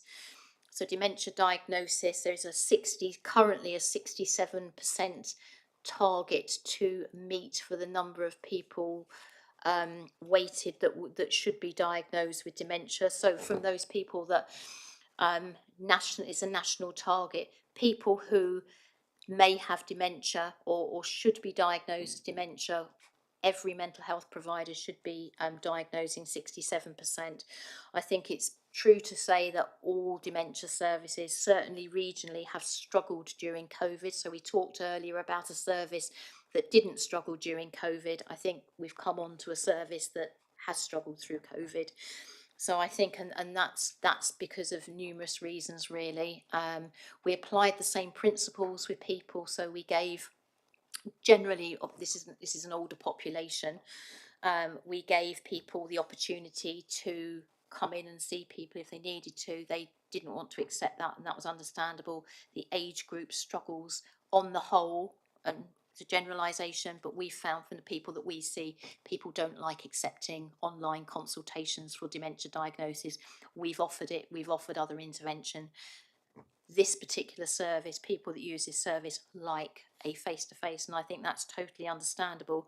The other area we've really struggled in is we've moved the team, so we've moved them to go into care homes because that's where the need was during the pandemic and afterwards, and even into last year, because I think that was the priority. But of course, it was at the detriment of not being able to complete dementia diagnosis. So the mental health providers it's two parts to dementia diagnosis. Ultimately, the registration of the diagnosis, if you like, sits with the GP, which is why our work with our primary care partners is so important, and also our system partners. And I know Louise was saying earlier on when she was talking that we are going to be doing some work as a provider collaborative on dementia. We haven't reached that point yet, but that hasn't deterred us. So later on today, you will hear about some of the actions that we are deploying to change that dementia diagnosis rate.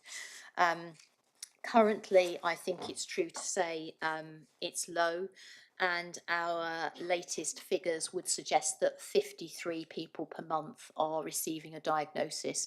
So we need to increase that considerably to get to where we need to be. But I think we have a revamped action plan, which I have with us today, and we will be talking about that later on with you. So that's really where we are with dementia.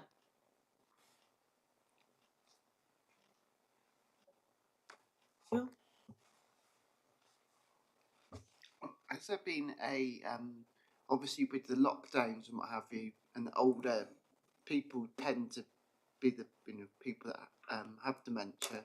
Obviously, in some respects, life might have been easier, and people may not have perhaps realised because they weren't having to struggle that may not have noticed dementia and some of the symptoms. So is that something that's, because you perhaps expect many more people now to be coming? We have a long waiting list, so we have a very long waiting list, and our currently we have, and I was going to tell you about it later on, but I can mention it now. That's fine. We have 660 people waiting, but that is at the beginning of the journey. So we've been doing a piece of work over the last few weeks to reduce that significantly, which we are confident we can now do. And as it stands at the moment, the first part, so that those people are waiting to be assessed by the first part of the assessment, the sort of practitioner part of the assessment, before they go on to see a consultant. But we're changing all of that, which I'll tell you about. So absolutely, we see people, we see a wide range of people. We see people with very early symptoms. We see people who are quite progressed in their dementia position. Will we see a wide range of people? The majority of referrals are via GPs, but not all. It could be another professional, it could be a family member that rings and raises concerns with a professional. But we're happy to share the action plan with you later on. Thank you. And then the last one really is perinatal, which we have talked about, but this is just the performance that I was talking about earlier. So we said that the figure you see in your chart is based on that 10% target of ladies having births over a year period, and you've got two strips. The top strip, if you like, which is the latest column, is green. That is the number of ladies need to be seen per month to make that 10% target by the end of the year. So we're green on that, and the second strip, if you like, below is exactly the same information, but just splitting the year into 4, so into quarters. And we haven't yet got that quarter because we're not at the end of March. But very positive that now we've got the figure green. We will be going into green in March. We're very confident about that, and we'll share the action plan with you later. And that's all of the performance data. Can I just ask about that performance data? What's your cohort? I mean, obviously, is it anybody that would come to Derriford for delivery, or the Plymouth hospitals, midwives look after them? What's the definition of to get your cohort for that? It's multi. It's any woman who is pregnant and up to 2 years post-birth who is presenting with a mild to moderate to severe mental health problem. But do you go down as far as Bodmin and up as far as Dartmouth, that sort of, the area that we cover, or could it be anybody in, I don't know what other area you could think of, but what's the catchment area? It's ladies of Plymouth. Yeah.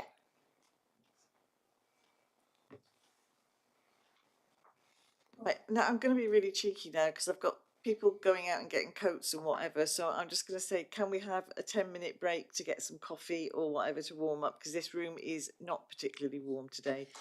So I do apologise for that. The heating has been playing up. Yeah. So if we say 10 minutes, we're back at 5:02, and I'm sure we can find Sarah.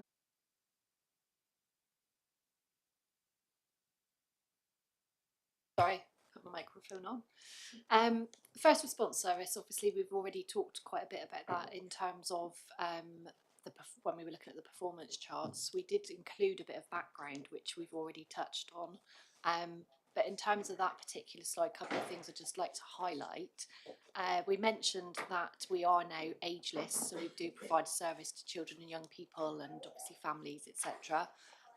When we first launched in May 20, it was 18 plus, but we did successfully move to an ageless service last August. We worked closely with Anita, who I think you met yesterday, in terms of our children and young people services, and we had a worker seconded into first response from our SIP services for 6 months, and did a really robust piece of work. It was phenomenally successful. The staff felt going from feeling quite daunted, they felt it was out of their comfort zone, out of their expertise, to really embracing actually having an ageless model. So it was really successful. The other thing I just wanted to mention there, which we haven't talked about before, well, we've mentioned it, but not in detail, was the peer support worker role. We have one full-time peer support worker, and again, another real success story. So this is somebody with lived experience. I think she's been with us about 18 months now. It was it's a brand new service, it's a new concept, it was a new role, so she's very much shaped that role together with the team. And what we're able to provide through the peer support worker is a little bit of engagement work, largely. So she's kind of got two focuses. She does a lot of work with our VCSE providers, linking in with them, so our voluntary sector, keeping up to date with, you know, what they've got to offer, what any waiting lists, etc. So we're not providing duff advice really. So, you know, go to this service, but then they find they've got a 12-month wait. She keeps up to date with what they can offer. But the other element of it is if one of our telecoaches or our mental health practitioners are speaking to somebody and they get a hunch that actually, you know, whilst they can recommend they attend a particular service, I think they might struggle to do that without a little bit of support. Now, they'll pass the details on to the peer support worker and she will help them. She'll contact them again in a couple of days. She'll essentially do a follow-up, including even taking somebody to make that first step into another service, which is a really powerful piece of work. In fact, it's so well received in the team. We're literally just putting out, we had a band 6 mental health practitioner, very part-time, who's just left, and we're converting those hours into another peer support worker role to extend that offer. Is that obviously when she has leave, etc., that would Yeah. cause not a problem for you, but it delays things, doesn't it? Whereas if you've got somebody else, Absolutely. they can, yeah, that's a good idea. Yeah. So in terms of the aims and objectives, again, I think we kind of covered that before in terms of what we do. I think the only thing, again, I would pick out there is, as well as those kind of telephone assessments, so, you know, the initial triage, the telephone assessment, the face-to-face assessment, we also offer assessments via video technology. So that's the Live Well Connect app. Again, that's in terms of speaking to the person and determining if it's an appropriate assessment method for them, but we can offer another appointment through the Live Well Connect app. And we also offer brief psychological interventions. So when we talked about that, I can't remember that number, 70-something%, who are either signposts, 76, thank you, 76% who are either signposted or require no further action. Actually, part of the response has been what they've had from first response. It might not be that they don't require anything else or they need signposting somewhere else, but they will have received a brief psychological intervention during their contact with first response, and that's the support in itself.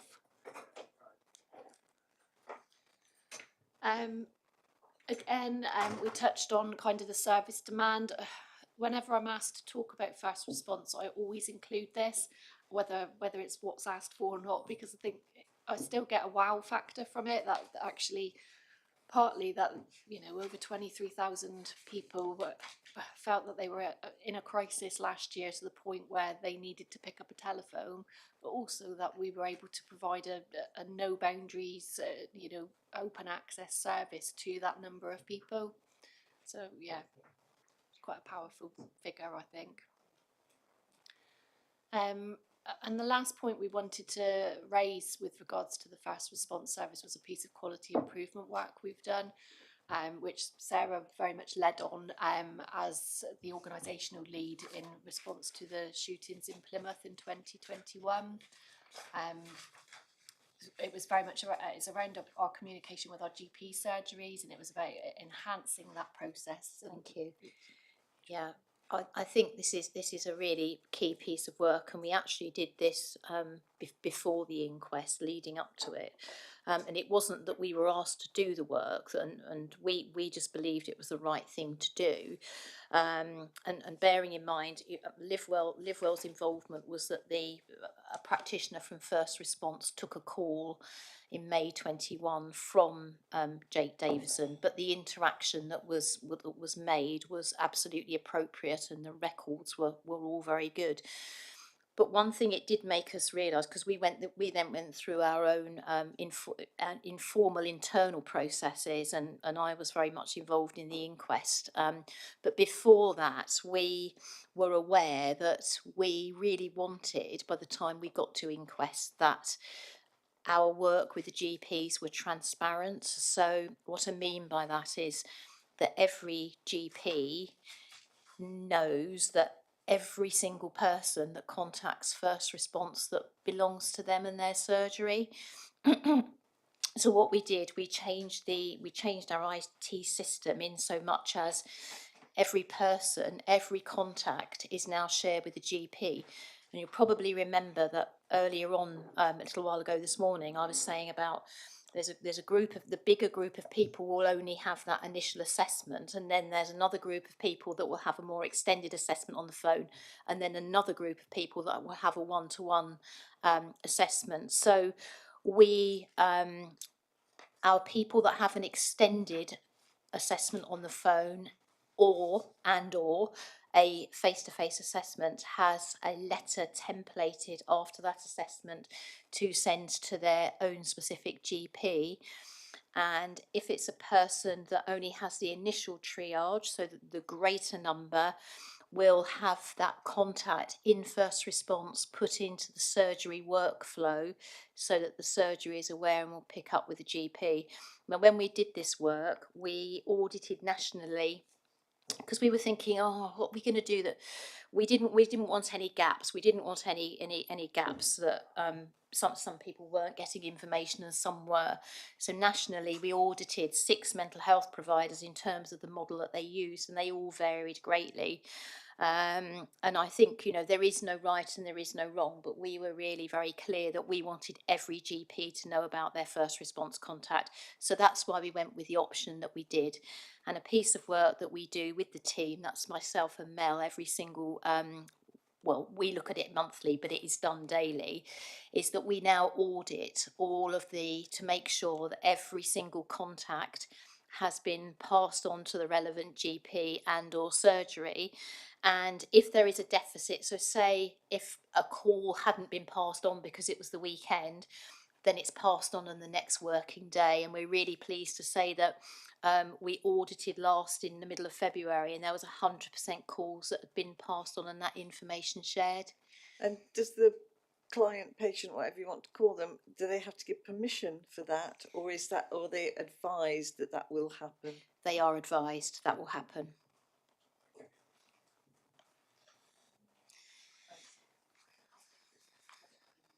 Actually, Thank you, Chair. So on the basis of that you say that if they're triaged and it's just it's a phone call, signposting, etc. If somebody was to be phoning on a regular basis, you mentioned briefly before about frequent people. Yeah. So if, for example, somebody was phoning through, but every time it was just a small amount of information they were given, signposting, etc. At what point does that get flagged that actually this is a little bit more than what it was? So every single person, so that even if somebody only comes first through to the first point and they are triaged, everybody has an initial assessment. So it's not just nobody just has a triage. It's an initial assessment, if you like, and a triage. So, and if somebody is ringing more or might ring the next week and might be a little bit worse, we have had those situations. We will always update the GP. And if it's somebody, because we do have a small group of people that might ring 10 times in a day. So we would, at the end of the day, let the GP know this patient has rung 10 times. It's the same content. It's this, it's that. So if we need to, we will always do a separate letter and divert, always. And And just to add as well, in terms of the service to that person, so if we're getting repeat calls, and what does that tell us? The service itself can monitor that, so through our phone system, we can tell kind of our frequent callers, etc. And we will obviously consider that as part of our MDT. It's a small enough service as well that you've only got to be sat in their office to know who's kind of regularly ringing, and it'll be like, oh, I spoke to them yesterday, etc. So yeah, we do pick up on that. Out of curiosity, do you do any liaison with SWAST about whether the calls, the frequent calls they get, match up with any of the frequent calls you get? You know, is it the same people doing it? I just wondered, because we know that SWAST get frequent calls from certain people, don't they? I just wondered if there was any correlation, or even if it had been looked at. We haven't done a bespoke piece of work to look at that, but SWAST will ring us and say, you know, do you know so-and-so person? That might be something definitely worth looking at, but we do that with our other services. So particularly, say if we know somebody is a frequent caller to first response, and they might be known to the CMHT, and they might make calls to other services as well. So we do try and triangulate as much as we can, and it's often that people that really frequently call often have a plan of care anyway, so practitioners wherever they are can have access to that.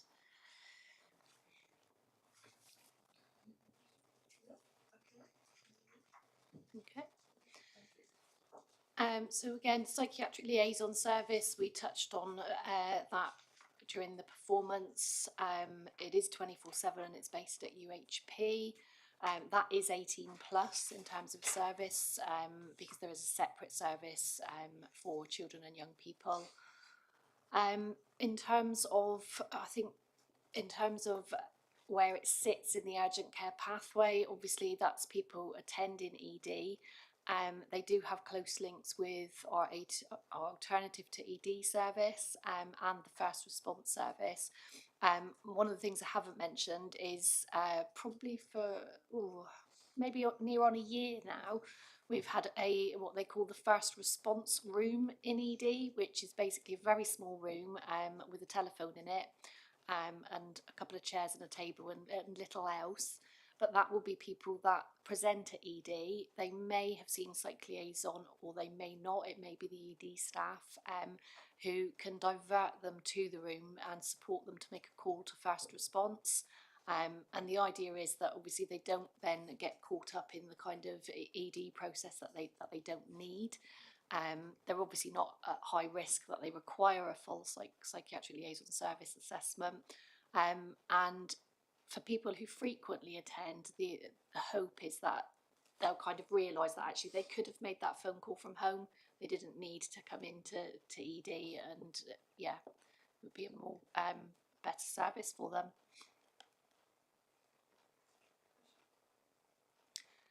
In terms of one of the things we wanted to highlight was recruitment progress, and again this ties into the performance charts we had, and Sarah touched on it. We had quite a challenging time last summer within the team, which particularly impacted on our management and leadership, and we had quite a lack of roles, which, as you can imagine, was quite challenging then for the team members.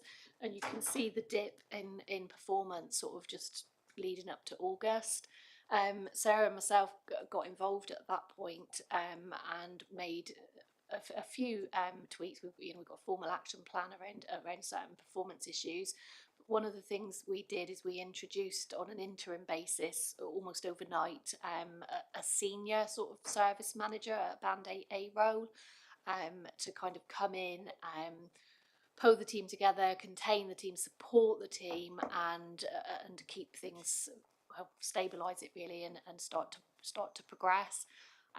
That was always part of, when we come on to the next slide, you'll see it was always part of a bigger plan. What we did was expedite it, and as you can see from the performance charts, it certainly appears to have worked, because from the point that role was introduced, our performance has thankfully gone back up again. Thank you. The other thing we've done, again, which is part of a bigger kind of workforce plan, is we've started to introduce Band 7 clinical specialist roles. So they are registered mental health professionals, they're nurses. And the idea is that whereas psychiatric liaison is based at Derriford, but it's in an office kind of upstairs, so they have to kind of obviously triage, respond, and go down to ED or the inpatient wards. And the idea is that this model will have more senior specialist clinicians literally in ED as people arrive. We struggled to recruit for a few months to those roles last summer. So we were a bit more creative. We tweaked the job descriptions, and we have 3 roles currently funded, just about to launch an extra 2, hopefully. And we finally recruited them. So the first started in November, and the next 2 out of the 3 started literally just this last month. And again, when you look at November's data, you can see a real kind of increase, and the feedback has been really, really positive. So we're very much seeing that as a positive development within psychiatric liaison and in terms of support in ED particularly, although it will stretch to the inpatient wards as well. And as I've put there, we also managed to recruit to our practice lead vacancy posts, which is our Band 7 team structure. So It's been a long time since I've twigged as to who's training whom in Plymouth. Do we do mental health nurse training in Plymouth, or well within the university? We do, don't we? Yes, we do. Yeah. Okay. So that's just the charts that you've already seen in terms of the performance. But like I say, you can see it really dip kind of in August, and then the trajectory is really good after that. So I think this was the final slide on psychiatric liaison, and we just wanted to highlight our workforce plan. This came out of an external review, which I think took place in 2019. Yeah. With UHP, and in response to some deaths that occurred and serious incidents. One of the recommendations, recommendation 4, was that we Live Well should review our current skill mix within the team. We did operate with Band 6 roles largely, and it suggested that actually we needed to look at these Band 7 clinical specialist roles and start introducing more of them and reducing our Band 6 workforce, which is what's led to the piece of work that I just alluded to, with 3 Band 7s now successfully in place and taking those roles. There are a few other roles which we've listed there, which we are literally, hopefully, an email away of confirmation of funding for those for this next coming year. And that is the permanent funding for the Band 8A service manager, an 8A psychologist role, 2 more Band 7 clinical specialists, which will give us 5 currently, which means we'll be able to run them 24/7, which would be fantastic, and a Band 3 peer support worker as well. Can I just jump just really quickly? I'm mindful we're doing jargon again. So we've mentioned bandings and Bs and As and 7s. You've probably picked up that is a pay salary scale. So an agenda for change, which is the NHS's pay scale. Typically speaking, the higher the number, the greater the level of clinical responsibility, expertise, or a leadership role. So just in case that was puzzling. Thank you. Natalie. Thank you, Chair. So obviously the Band 8A is your highest, and as you say, you with the most qualifications and experience, etc. When you talk about your Band 3 peer support, and obviously you said that's a crucial role in terms of that early intervention and support.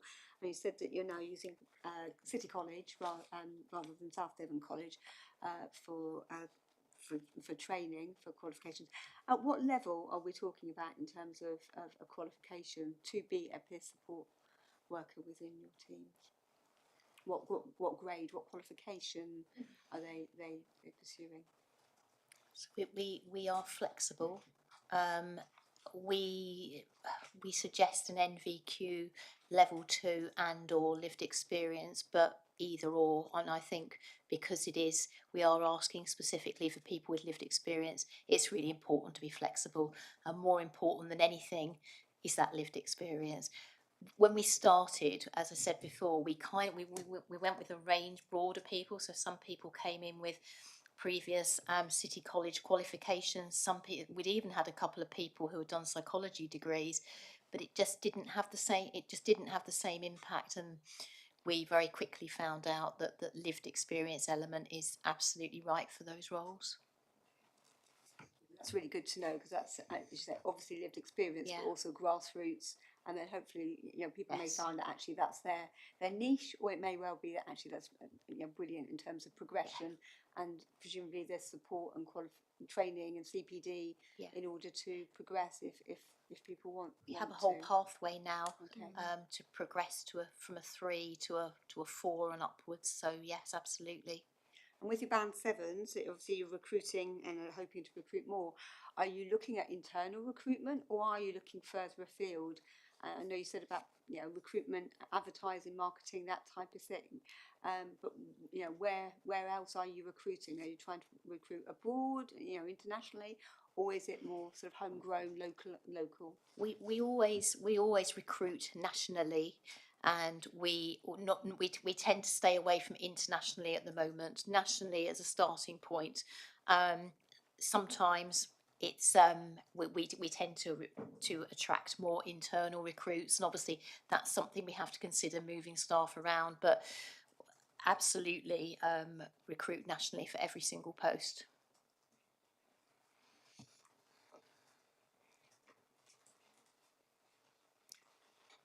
Okay, so we've got a couple of slides now for our urgent care. I think, yeah. Okay, so I'm sitting there, FUSE. So FUSE actually stands for the Frequent User Support and Empowerment, but it is actually known as FUSE. So it's not a true acronym because it is actually known as that, but that's what it is. Frequent User Support and Empowerment. So just a quick whiz through FUSE. So what do FUSE do? So FUSE was set up about 2.5 years ago with some money that UHP that Derriford had in terms of trying to recruit some staff, a couple of staff from Livewell, to go into ED and to assess and understand people that were frequently using the emergency department. So now time has moved on. It's a sort of national recognition about sort of FUSE, and frequent using of ED is something that most acute trusts see. And in the second paragraph, you can see that it says HIU, that's high intensity user ethos. So what do we do nationally about people that use highly ED and frequently there? And I think it must be remembered that, people frequently attend the emergency department for a range of reasons. Some people are much more physically based in the way they're presenting. Some people are much more mild to sort of mildly moderate mental health concerns. So we started off, and this is 2 years ago, with 2 staff assessing people, understanding those people that frequently come into ED. Now, I think it's been a real journey in terms of understanding the data for these people, because there are potentially over 1,200 people that frequently use emergency department. We did tend to sort of move away from the data in the end and just say, well, if it looks in a person's presentation like they frequently use and they would benefit from a different offer, then let's just include them.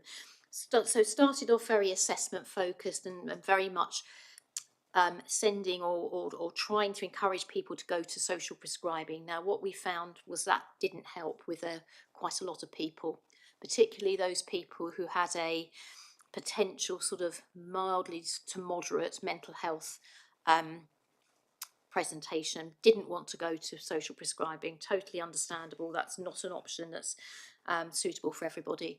So what we've done more recently, since the sort of middle of last year, is to connect the offer in the emergency department with FUSE into our primary care mental health offer. So there is a direct pathway from ED, should it be suitable for somebody, into primary care. And more latterly, there are 2 physical health nurses who are working with GPs to try and stop people going to ED. So we're hoping to sort of catch people in a sort of pincer movement and offer them something a lot more positive, either coming out of ED so they don't go back, or to stop them going there in the first place. And those two, so the physical health nurses and the primary care mental health team, are also talking to see what offer might be best for somebody. Now, it is quite interesting because we looked the other day at the number of people going from the emergency department into this offer, and within the last month there hadn't been anybody from Fuse going into primary care, but 16 people from psychiatric liaison had gone into the primary care offer. So what we now need to do, so Fuse are now sitting with primary care physical health nurses. We need, myself and Mel, to tie this a lot more tighter together. So it's fantastic that people from ED are going into the primary mental health offer, because that's what we set it up for. But it needs to include those frequent or Fuse service people as well. So I think that's just a sort of fly through of some of the work that we're doing in terms of trying to keep people at the primary care level, sustain them there, offer them a range of offers so that ED becomes less of a safe place for them, really. And then once they're into the primary care mental health offer, there is then the suite of what primary care can offer, and also a range of other services in Live Well to refer to. So that's what we're doing with Fuse. Emma? Thank you. Excuse me, I've got two questions. First one is, do the people who are in Fuse know they're in Fuse and know why? Yes. Right. And the second one is, do you know whether you have a significant care experience cohort within that cohort of people using Fuse? People who've been in care and been looked after, or care leavers? As a child? Yeah. It varies greatly. Not specifically, no. But there are. You gather that data? We gather it to some degree, so we know about somebody's background. So the Fuse team, the frequent user support team, will know that when they assess somebody, if that person offers the information. Our range of sort of groups in primary care facilitates those types of presentations that people might have, and if somebody was referred into primary care, then that would be explored with them then. But coming in at that very early front door, it's not a group that you would say, oh yes, this is what we see all the time. That's not necessarily the case. Can I ask if maybe you could consider doing it the other way round and asking people whether they are care experienced, as opposed to waiting for them to offer that information? Because I would be interested to know if care experienced people made up even an insignificant part of that particular group of people that you're helping.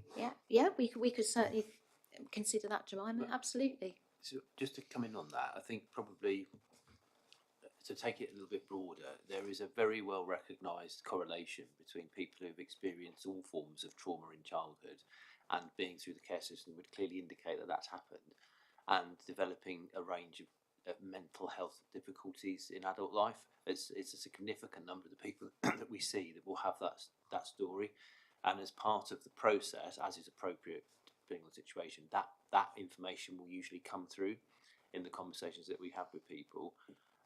So I don't know whether we would specifically say, have you been in the care system, but we would certainly find that out if we were having a broader discussion about your early life, because that's such a key indicator as to how people might struggle in later life. But it could be, couldn't it, that people, that element of, we wouldn't naturally ask somebody that, but it might be that in that part of the service, that's something we could. Jemima, I'm getting the feeling you would like it as a consideration for a recommendation. Only to explain to you, because we're all corporate parents, and so I think we should know. I'm not talking about being invasive about people's privacy, of course I'm not, but actually I'm bringing a motion in March around making care experience a protected characteristic. So I think it would be good for us to know, if we can know, and maybe not even just this part, actually your service as a whole, how care experienced people are accessing your services. I think that would be an interesting useful bit of data for us. Thank you. What we'll do, we'll obviously come up with recommendations at the end, and obviously we would send them to you for you to consider and the reasoning behind it. And I think that's probably then the ball is in your court on that. But I think it would be a sensible thing to do, quite honestly. Zoe, you've got a question? It's kind of off the back of that a little bit. I guess homeless and day drinkers, the homeless people, they're frequent users of emergency. And I do know that at Shekinah they have community live well, mental health help. But do they make up a large number of service users? So out of that 1,200 plus, there's 60 people, so 60 people who are comprised of what we call complex needs. In this context, it's those people that you suggested who might be homeless, might drink, might take drugs. So haven't brought it along here today, but what we have recently set up in conjunction with Adelaide Street Surgery is started off being called the Social Inclusion Team, is now being called the High Intensity Project Team, which is to offer some additional support to that cohort of people. It's being led by Dr. Jameson from a GP perspective, so both in ED and on the wards. So Livewell already have a complex needs team that do some of that drug support work and work with all the hostels and Shekinah, etc. But the high intensity project team is going to be taking on more of a sort of holistic review, not necessarily of prescribing drugs as the Livewell service might do, but more in terms of people's physical and mental health needs. So if we come back in sort of sometime soon, we can certainly bring that information back and share that team with you if that would be helpful. Dr. Jameson has massive knowledge in this area. Yeah. I just wondered though as well, because a lot of, when you see people in the street, I know like my children, for example, if they was to see somebody being trained in that area, knowing they probably need something, or, we know where to take them. But your everyday average person will just phone for an ambulance or phone for the police. Yeah. So I think it's a great thing. But I think again, as counsellors, it's probably a good thing that we know the level, the numbers of people going through that service that are, homeless, very complex needs. 60 that we've identified. Yeah.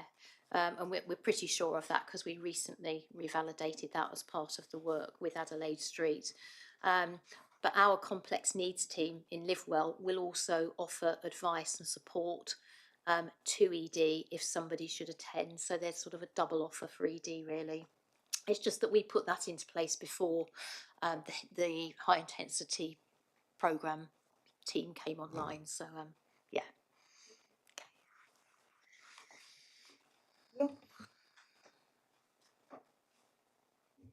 So you're talking this diffused people. They're not necessarily people that need the high level of mental health support, but they're going to ED.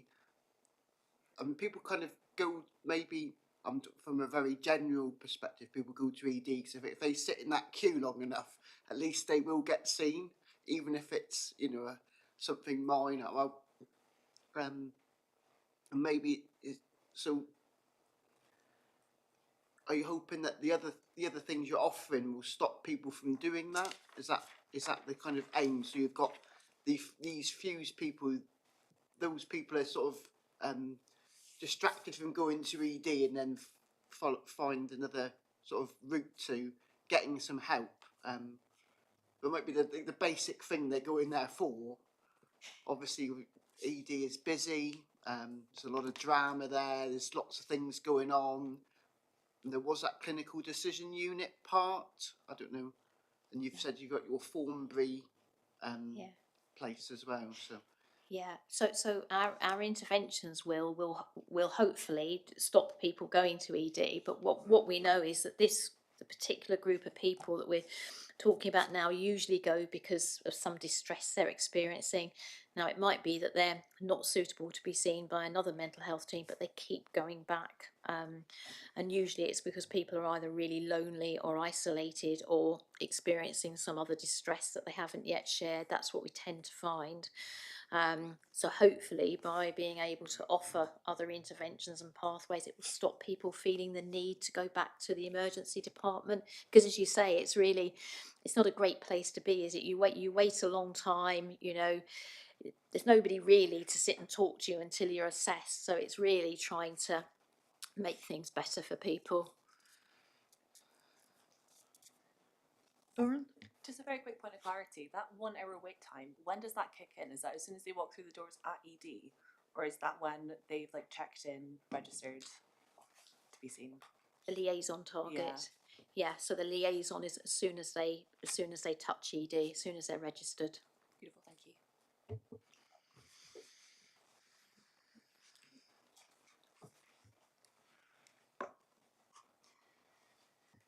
Yeah, so the next slide was our alternative to ED service, but we've talked quite a lot about that. So I'm not sure, unless anybody's got any additional questions, I think we've covered everything that's on that slide. Just JRU. I'm presuming it's some sort of referral unit. It's the Joint Response Unit vehicle, which was the joint initiative between the police and Livewell's approved mental health professionals.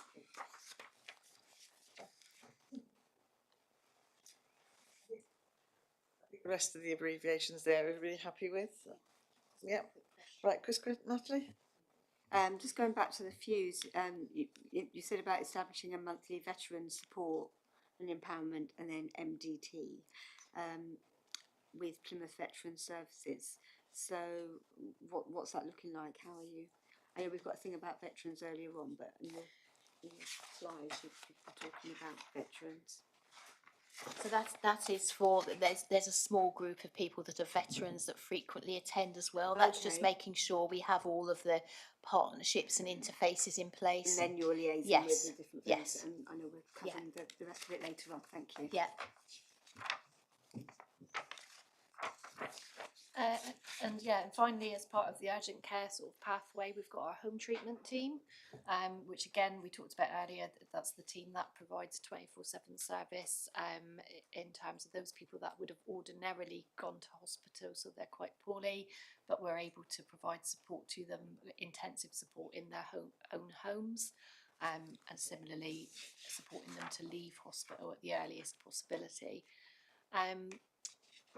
Again, I don't want to go through stuff that we've already talked about, but similarly to Psych Liaison, the team did go through a tricky summer last year for different reasons, but it was quite challenging at the time. They had a high number of vacancies at that point. They had 9 registered mental health practitioner vacancies, as well as vacancies in the leadership and management team. Currently, they've got a fully established leadership and management team who've been in post now for a few months and are working really well together. Sarah and myself have been supporting them with an action plan to kind of get things back on track, and they're in a much better position than they were last summer. They've done really well. One of those obviously priorities on the action plan was around their recruitment, and they've done really, really well. They've only got 4 vacancies currently. So yeah, good progress there. And just finally around the home treatment team, we've just done a piece of organisational change consultation with them as part of the action plan, and thinking about how to get them back on track and to have the best functioning home treatment team we can. So the key change for that is they currently sit in what we call the acute and crisis community pathway, so alongside psychiatric liaison, first response, for instance. And whilst absolutely they will still have working relationships with those services and an interface as well as with our community teams, we felt that actually to perform to their optimum, they would be better sited in the inpatient pathway, moving them closer to our acute wards. That's our adult wards and our older persons ward at Glenbourne. So we went through organisational change with the team. It was a really positive piece of work. The team really on board with it. So from the 1st of April, they will move to be closer aligned to our inpatient wards, which, as we say, with their priorities about kind of gatekeeping admission, supporting people in home who would have come into hospital and helping people to leave hospital sooner, I think that's a really good place for them to be.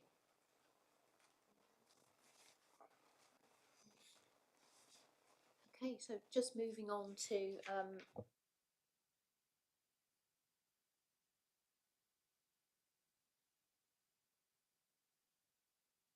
this is the work with primary care and community mental health. So I think what the first slide does, it just demonstrates why back in 2018 we made the changes we made. So we recognise that at the time we had very challenging relationships with our primary care colleagues.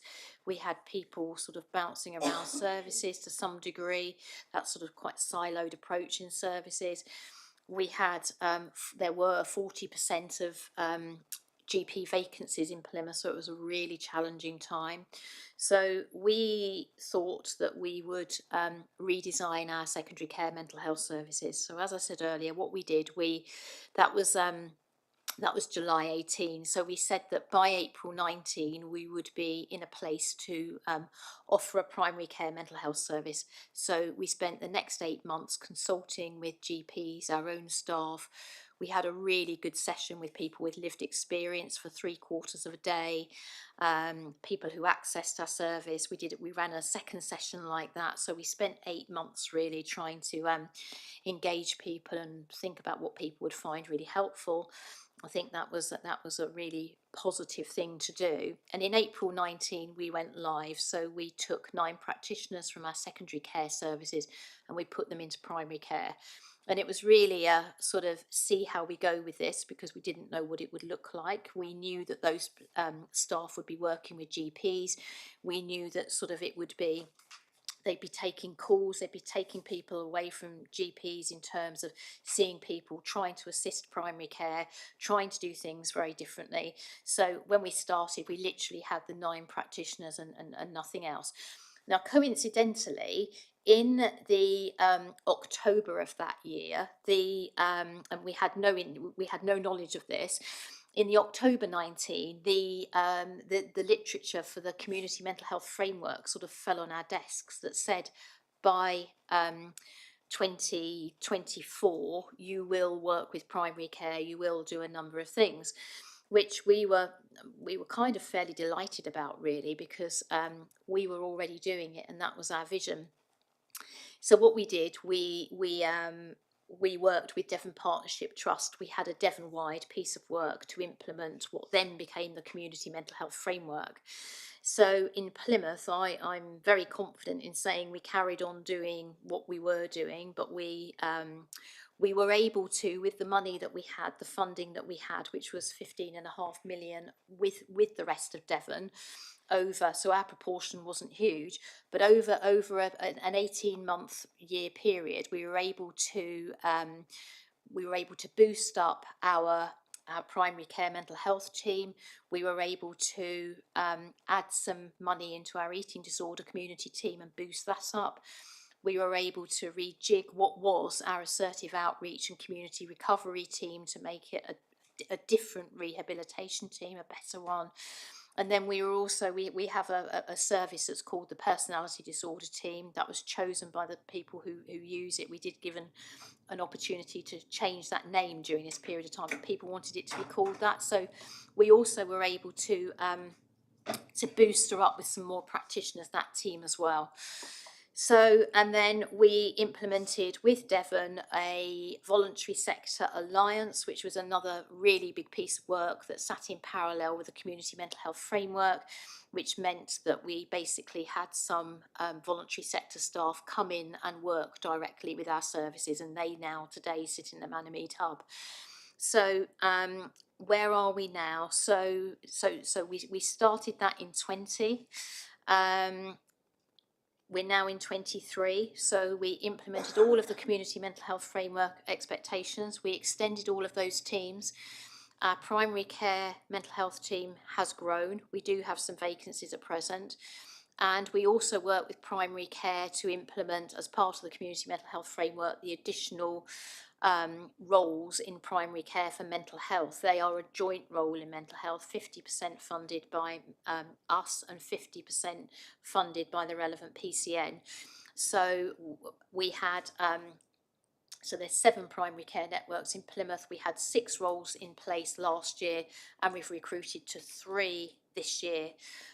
So we've now got 9 of those posts in place, and they complement the primary care mental health team. They have a close alliance into the primary care mental health team, but they sit directly in GP surgeries working with the GPs. And the GPs often ask, are they out? Yes, but are they ours? And I said, well, they are yours, but they obviously have to have that connection into the primary care mental health team to get the support. So I think it's something we've done very much in conjunction with primary care. So I'm really pleased to say that our relationships have very, very much improved. We have good relationships with primary care. We offer multidisciplinary team meetings. That's done in primary care and mental health, primary care together. Assessments, people are signposted. We offer a range of group interventions. We run between 8 and 10 emotional well-being, which is managing emotional distress groups, which are suitable for a wide range of people that we see. And we have very recently employed a carer peer support worker. I haven't seen another one else anywhere. I'm not saying there isn't one, so don't quote me, but I haven't seen one. So I think that was something really keen to do, to make sure that we managed to support carers as well as people using our services. And we've also got another recent peer support worker who is an exercise peer support worker. So we are working with a gym to improve physical health. And my thoughts are that's going to extend to carers as well as people that use services. So we absolutely have that offer right across the city for, how do we get exercise into place without making it arduous? Not everybody wants to go to a gym. Not everybody wants to go running. So how do we make it something that's really accessible for everybody, that people want to engage in? And that's different, it would be different for everybody here today. So so that's what we're doing. So we've got those 2 roles. They've been in place a couple of months. So peer support worker for the carers, peer support worker for exercise. So our mission for this year will be to extend the physical exercise offer and to start working on that. As I say, relationships much improved with primary care. We have very solid relationships with primary care. We work very closely on a range of initiatives. We're looking at sort of universities and that sort of university cohort with Waterside, for example, and with Pathfields. One of our consultants is looking at pain management with Pathfields. So I don't want to spend too long labouring the point, but we're in a very, very different position. And I think, community mental health framework, it has helped significantly to give us a framework. I would suggest that we've gone over and above any sort of community mental health framework that I'm aware of, and we have really embraced all the offers that we can think of, really, for people who either use the services or care for people. In addition, we also do physical health checks for people with serious and enduring mental illness. From a secondary care perspective, we complete 80% of those within 12 months, which is the expectation. And there is work taking place across Devon to see if there's any way we can work with primary care in terms of assisting with those as well. So I think it's a very strong position moving forward. Yes, I'm happy to take any questions. When you see it just written on a slide like that, we don't really understand the stuff around relationships or whatever work you had to do to get to the place you're in now from where you were before. And I just wonder if you can just describe a little bit about the practicalities and why people were thinking the way they were then and then not thinking that way now? Yeah, of course. I think it was difficult. I think it was difficult because there were vacancies. I think it was primary and secondary care back then were very, very separate. They were very separate, and I think, you know, primary care couldn't understand why secondary care wouldn't accept everybody. Secondary care couldn't understand why primary care kept referring everybody. We had vacancies, primary care had vacancies. So it was really difficult, and I do remember a meeting that I went to, and I was challenged by one particular GP who I won't name, who had said, and we talked about all these changes, and he said, you know, we've been told all this before. I really challenge you to make these changes. And I said, well, you know, you need to give us some time. You need to work with us. And it was really difficult. I mean, I cannot deny. I think the first year was very, very difficult. It was very challenging. We engaged some people, but not others. And it was absolute perseverance. It was going out and meeting with people during the pandemic. It was maintaining that contact. It was finding out what would help primary care, what they wanted, what we knew we could do. So it was a constant tenacity, really, of chasing up and saying, look, let's meet, let's talk, let's get together. And that's what we did, and that's how it started. But I think, had we not had the relationships and had we not been successful in that way, we would never have been able to make the change that we have. And I think it's just such a different picture today. But it literally was that. It was constant talking and working together and not always agreeing, and being very open about that and saying we don't agree, but, you know, can we meet somewhere in the middle, really? And that's how we got there. Lauren. Thank you. I'm just really interested to pick apart the sports element a little bit more, because I am well into my sports and like really believe they have such a transformative impact on mental health, but I also hate the gym. And I was wondering if you'd looked into any kind of alternative things like yoga, which obviously also has a really good impact for mental health, but also thinking about where we're situated and the impact that nature has on mental health as well, and whether you'd consider going out into like walking in Dartmoor or sea swimming or anything like that just kind of is a little bit more kind of community focused. Yeah, so that's exactly what we're going to be doing over the next few months, scoping out what people want. And we very recently, so we had a sort of very separate vocational service that offered a range of groups. Some were physical, some not, but bringing that service into primary care to strengthen the group offer. Now they do offer some walking, gardening, but not everybody wants to walk or garden. I appreciate that, extending those, so we will have a bigger resource to do that with, but absolutely that. Now we've got the gym instructor, peer support worker on board, who is already working with one gym to enable people to go, but widening that. I mean, I'm the same. Gym would not be for me, but exercise is so key, isn't it? So it's what people want to do. Just a really quick add-on. This is a really live topic for us. In fact, this week we've been sharing emails between us involving a consultant psychiatrist who feels exactly the same way as you do, that we're missing something, and actually physical health is not separate to mental health, and that what we're aspiring towards, and we're just looking at this now, is how do we embed something that's right across the board. So when you come to speak to us about your mental health, we always include an offer of support, advice, and a dialogue about how important your physical health is, and we don't treat them as two different things. How we do that and what we offer is still to be worked through, and we might hear a bit later as well from some sea swimming examples if we have hear from the Pantheon project. So I just finished reading a really fantastic book called Nature's a Human Right, and there's a fantastic chapter in there about access to nature and how transformative that is on mental health. And yesterday we were shown a map of people accessing mental health support in Plymouth, and that actually very well chimes in with nature deprivation in Plymouth as well. Yeah.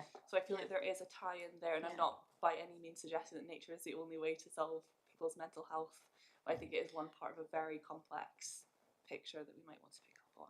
Oh, totally. I would totally agree with that, and I think that's absolutely key in what we offer moving forward.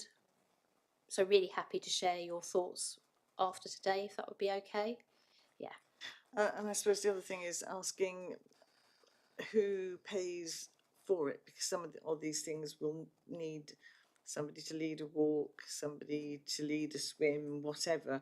So is that you're going to be asking the client to pay that, or is there going to be some sort of funding, half and half or something like that?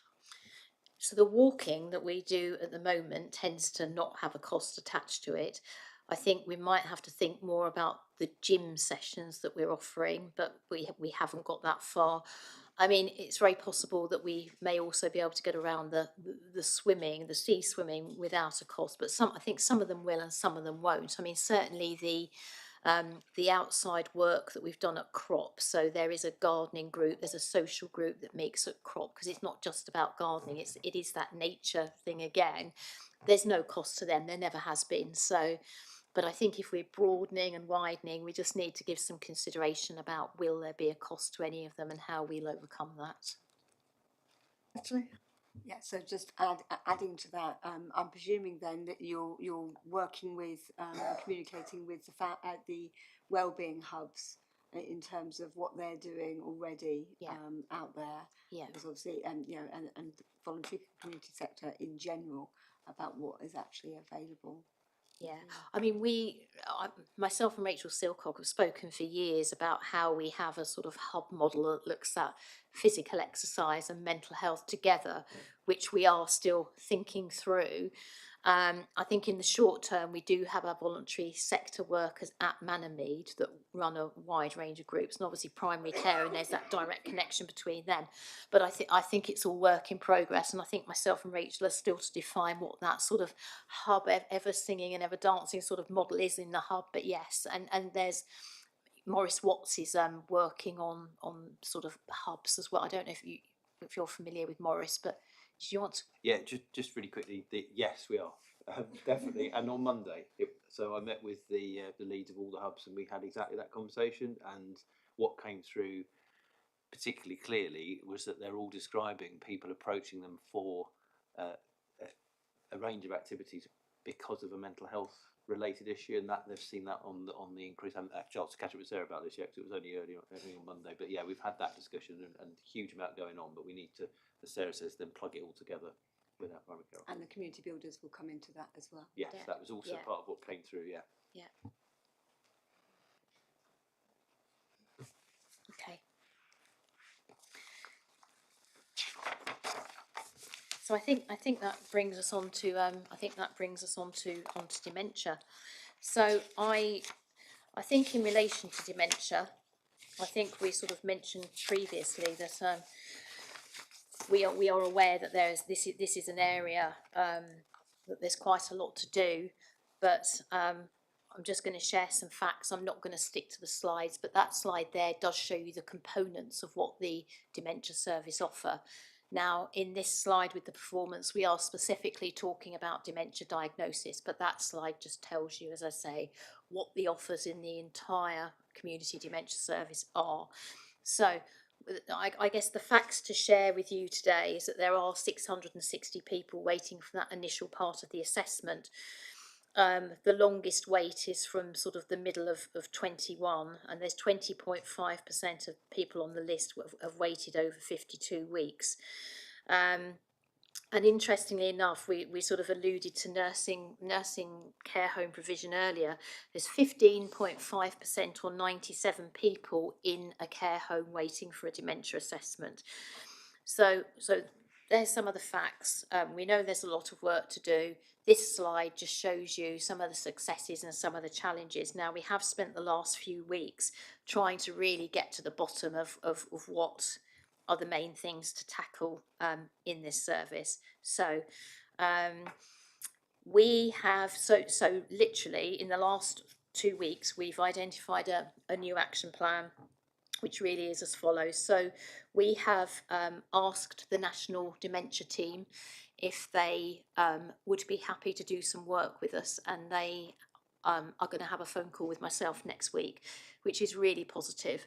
So and I don't think the national team we don't expect them to come in and change things for us. That's not going to happen. But I think what we recognise is that the National Dementia Team have a sort of set of principles, if you like, that we think will be really helpful for us. And just two of those things are about how people are managed on that waiting list and tips on doing that really, whereas now we're just adding people to a waiting list, and also very much job planning, dementia diagnosis into consultant roles. So their time is very clearly dementia diagnosis.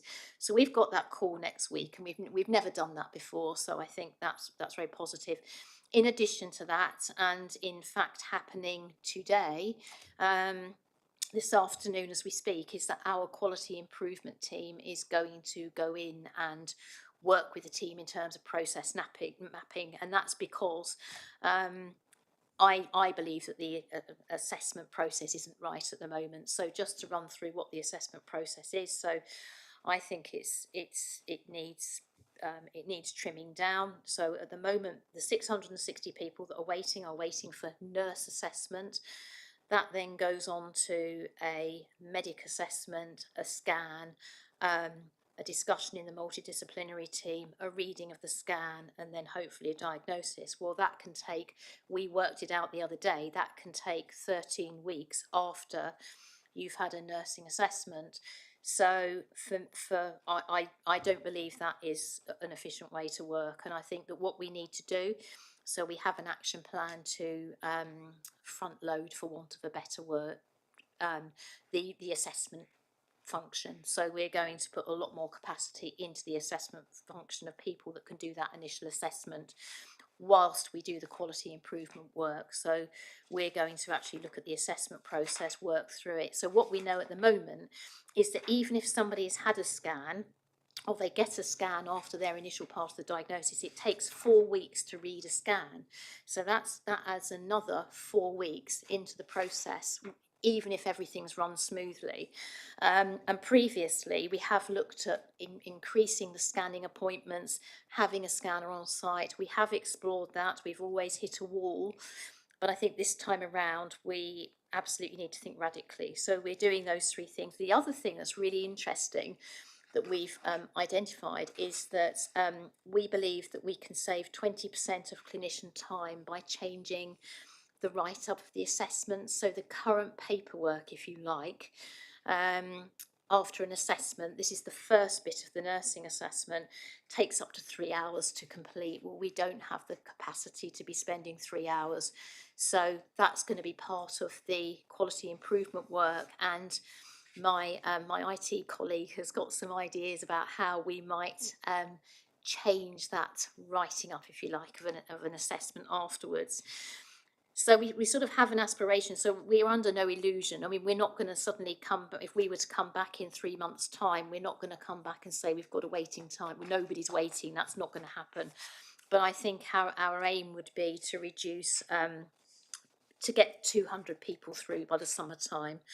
And that's a plan that we're working with at the moment. So and that's really where we are with dementia. But I think this time we can leave no stone unturned. We have to focus on getting this better, really.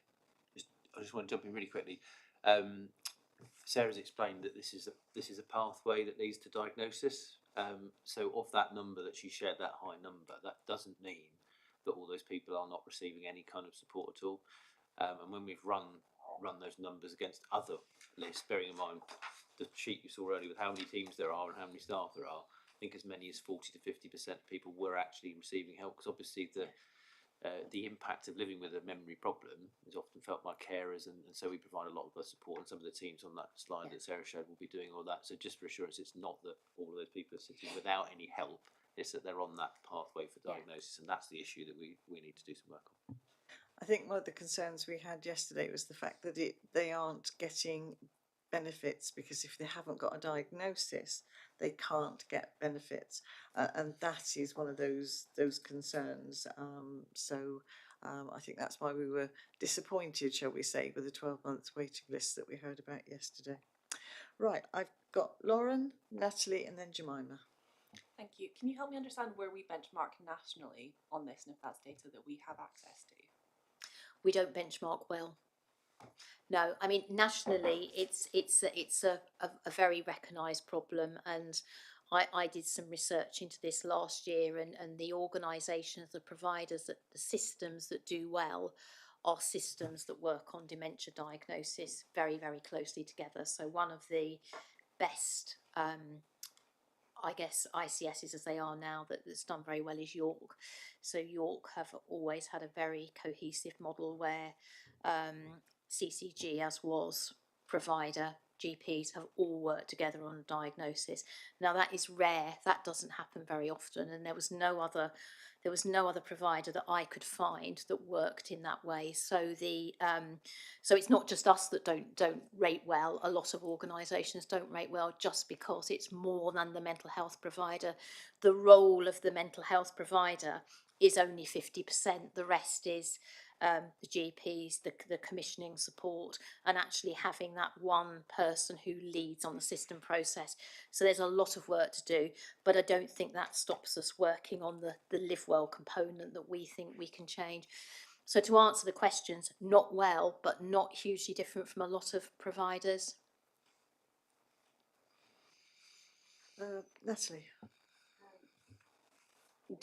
I did an excellent training with Age UK up at Mount Gold, the dementia awareness training. Obviously, you were talking about the fact that there's such a weight, and it's actually about those that are also caring for, living with somebody else's condition.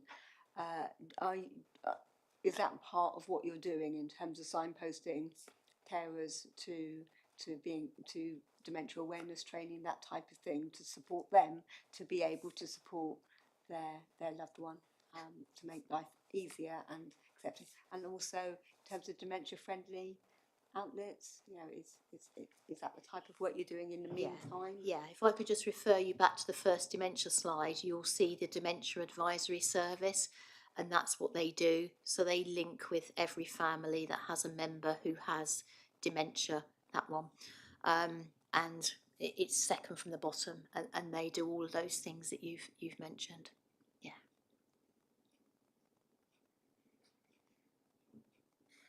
I was going to ask what Lauren was going to ask about national, but also statistical neighbours benchmarking. Are they having the same issues? And it's really interesting because the whole of this session has actually been about how Live Well is tackling problems, sorting things, and has been a really largely positive session. And this is in complete contrast to that. And I just wonder, to understand why we are where we are with this. Also, in terms of the dementia journey, I don't know what the kind of average time a person lives with dementia for, if you can tell me. But so 52 weeks is probably a significant part of that journey, and it's just, it goes without saying, it's way too long, and I think it's... No, I mean, I'm sure Sarah's going to say that there is extremes from 20, 25 years to less than 12 months. I think it really depends on the type of dementia. I think we forget there's varying types, but Sarah, perhaps you could answer that. Okay, forget my point about the proportion of the time a person lives with it then. But I think we can agree that 52 weeks seems like a really, really long time. And like I say, it seems like complete odds with everything else you've told us about how Live Well works. So I'm really interested in your innovative, I said it properly, plans that I'm sure must be brewing in your head to sort this, because that's what you've done for so many other services that you've described today. A big systems change, I understand that. Yeah. So there's lots of information in there. So I think, so starting with, so our neighbour would be Devon Partnership Trust. They are slightly better than us, but not a lot. They have something called a one-stop shop. That means somebody gets a diagnosis in a day. When I say we, people that have been looking at this don't believe that's right for Plymouth, because Devon obviously have geographical concerns that Plymouth don't have, so services are accessible. However, we also don't believe that the current model is right either. So we believe the happiness is somewhere in the middle. So I think Devon also have access to scans that we just don't have at the moment with the demand and with UHP. So that's something else that needs looking at. So I think there are. Sorry, Chair. Do you mind if I ask can you explain that in a bit more detail, that we don't have access to? We don't Do you have, mean capacity or we don't have machinery? the capacity. Or? We don't have the capacity of the scans that they do they've had a one-stop shop in dementia for Devon Partnership Trust for a long time, and as they've progressed, they've obviously set up arrangements with the scan. They have a lot more capacity. So that's it. Because fortunately I haven't experienced this in my family. So how vital is the scan in what happens after? It depends on the individual. So not everybody, some people are very clear in their presentation that they have dementia, but if there's any question at all, then a scan will be required. If there is any question at all, if it's not clear, then a scan will be required, and that is the majority of people. So that can cause a significant delay in moving on to the next bits if you don't get the scan in a timely way. It can do, and it also takes a 4-week period minimum to read a scan. So that's obviously something that we need to look at as well. That's the reporting time at the moment back to us. That's not done by us, but back to us. So and that's capacity as well, is it, the 4 week? I understand that's the case, but as part of this review, we will be looking at that. So I think every person is different, as Mary said. Different types of dementia are different, so the longevity of the illness is very different. Some people will experience mild symptoms of dementia for years and very gradually progress. Some people's presentation will be much harsher and much quicker in somebody's deterioration. So I think that what we're saying is that we do have the action plan in place. So we've already, within the last sort of month, identified 4 actions. So we've engaged the national team, which has never been done before.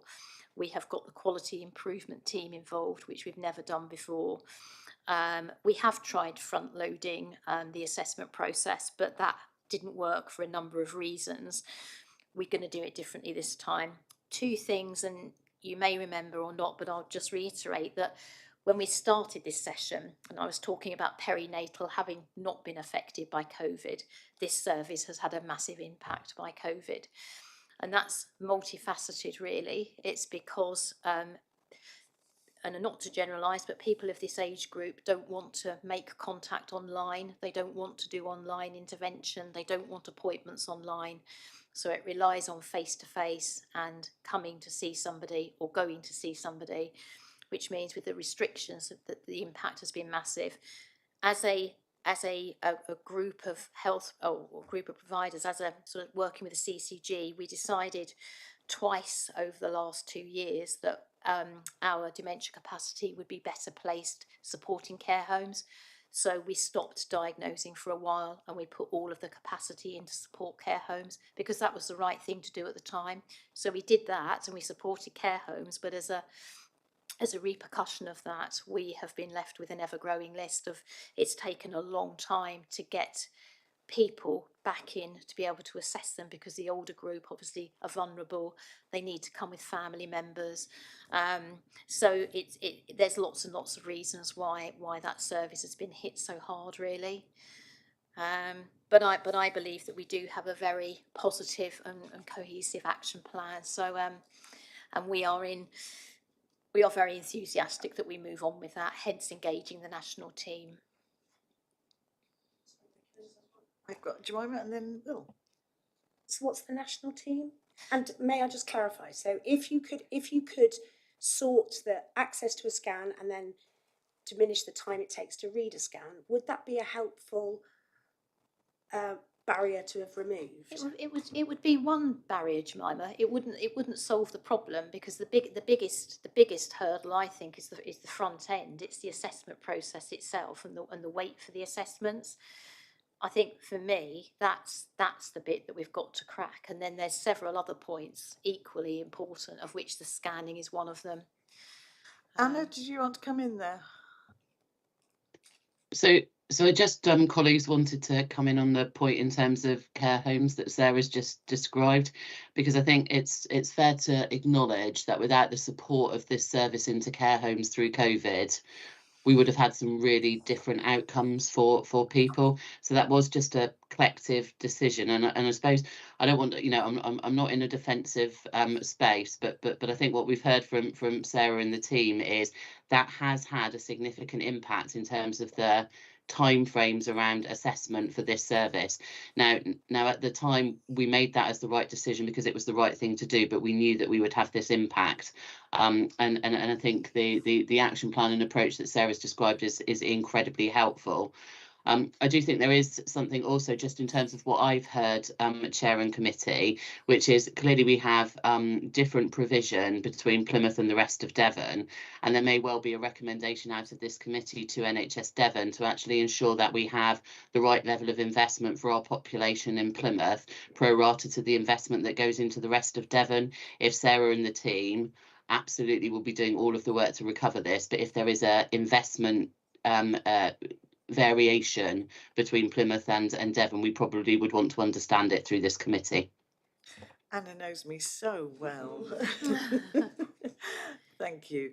The national team point, sorry, I don't know what the national Okay, so the national team is a sort of concept that was developed over the last couple of years. So they are a number of dementia experts, Jemima, who have set up a number of webinars and have recently, sort of in the last few months, offered to work with individual organisations that might be struggling.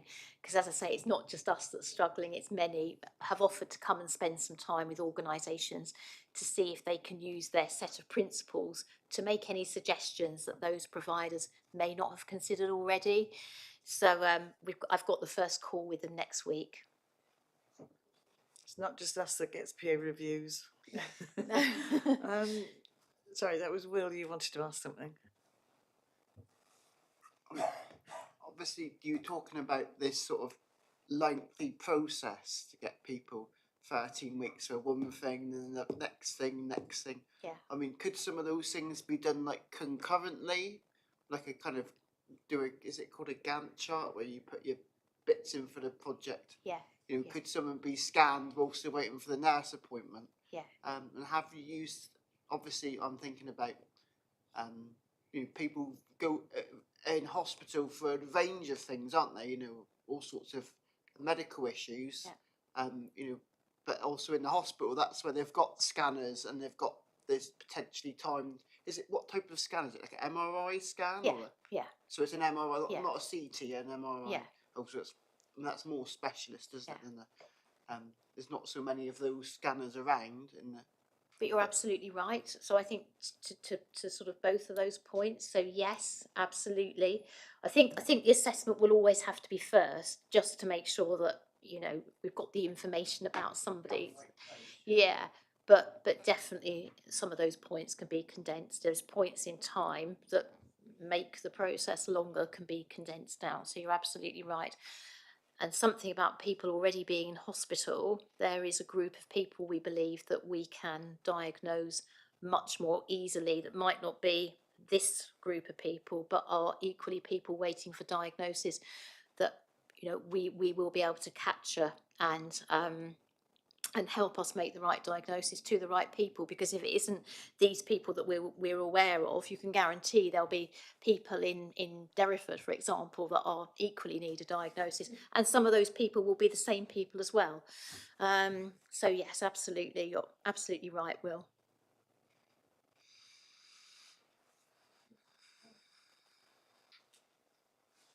Any more questions on dementia? Yeah, Lauren? Yeah. When people are coming for an initial dementia diagnosis, do they tend to be like very early on in dementia? I'm just wondering if there's also like a public education piece around recognising those early warning signs. They are very, very variable. The greater number, yes, but we do equally see people that are much further down the road. We are a dementia-friendly city, and certainly over the years we've made sure we've had dementia awareness training wherever and whenever possible. So I think maybe one of those things is we need to perhaps run another session for counsellors as part of this. All right, so I think that might be quite useful to put down on there, Lauren. All right, thank you. Any other questions about dementia? No. Right. I'm presuming our guests about the veterans are coming at 1:30, and then they're not Sarah and Mel and Ian. Yes, Chair. So Alison Matterby, I can see, has joined us online, but we're expecting Ben in person. So I would suggest a 10-minute break. No, I'm going to bring John in first. He sat there very, very quiet. Although his eyebrows have been rising several times, he's been very quiet. Can I just say I'm very pleased to hear of all the developments that have been in mental health since I retired in 2013. If you were confronted with somebody who wasn't, you were worried about, but not sufficiently that they needed admitting, and how easily could you get them an outpatient appointment? It was all a problem back in 2013. Now, with self-referral and the first response team and whatever, obviously it's a lot easier for GPs, allied health professionals, the patients and families to access mental health services in Plymouth. I mean, obviously, until you get seen initially, it can't be decided what treatment you do or don't need. Perhaps there are delays there that might be a problem, but I am quite impressed, because it was always a bit of a worry and a bit of a nightmare all my years in general practice when you had somebody who needed to be seen by more than a GP, but how did you actually get it done? So, congratulations. Thank you. To that work that you've done a lot in the last 5 or 6 years, it would appear. Thank you. Thank you. There we are. Scored points there, definitely. Can I thank Sarah, Mel and Ian, and obviously online Louise for her earlier contribution.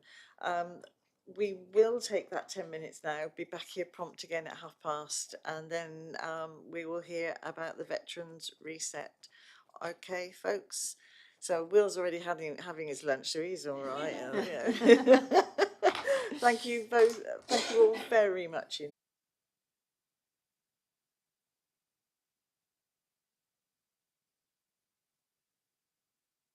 Okay, folks, we'll come back together now and carry on with this next session.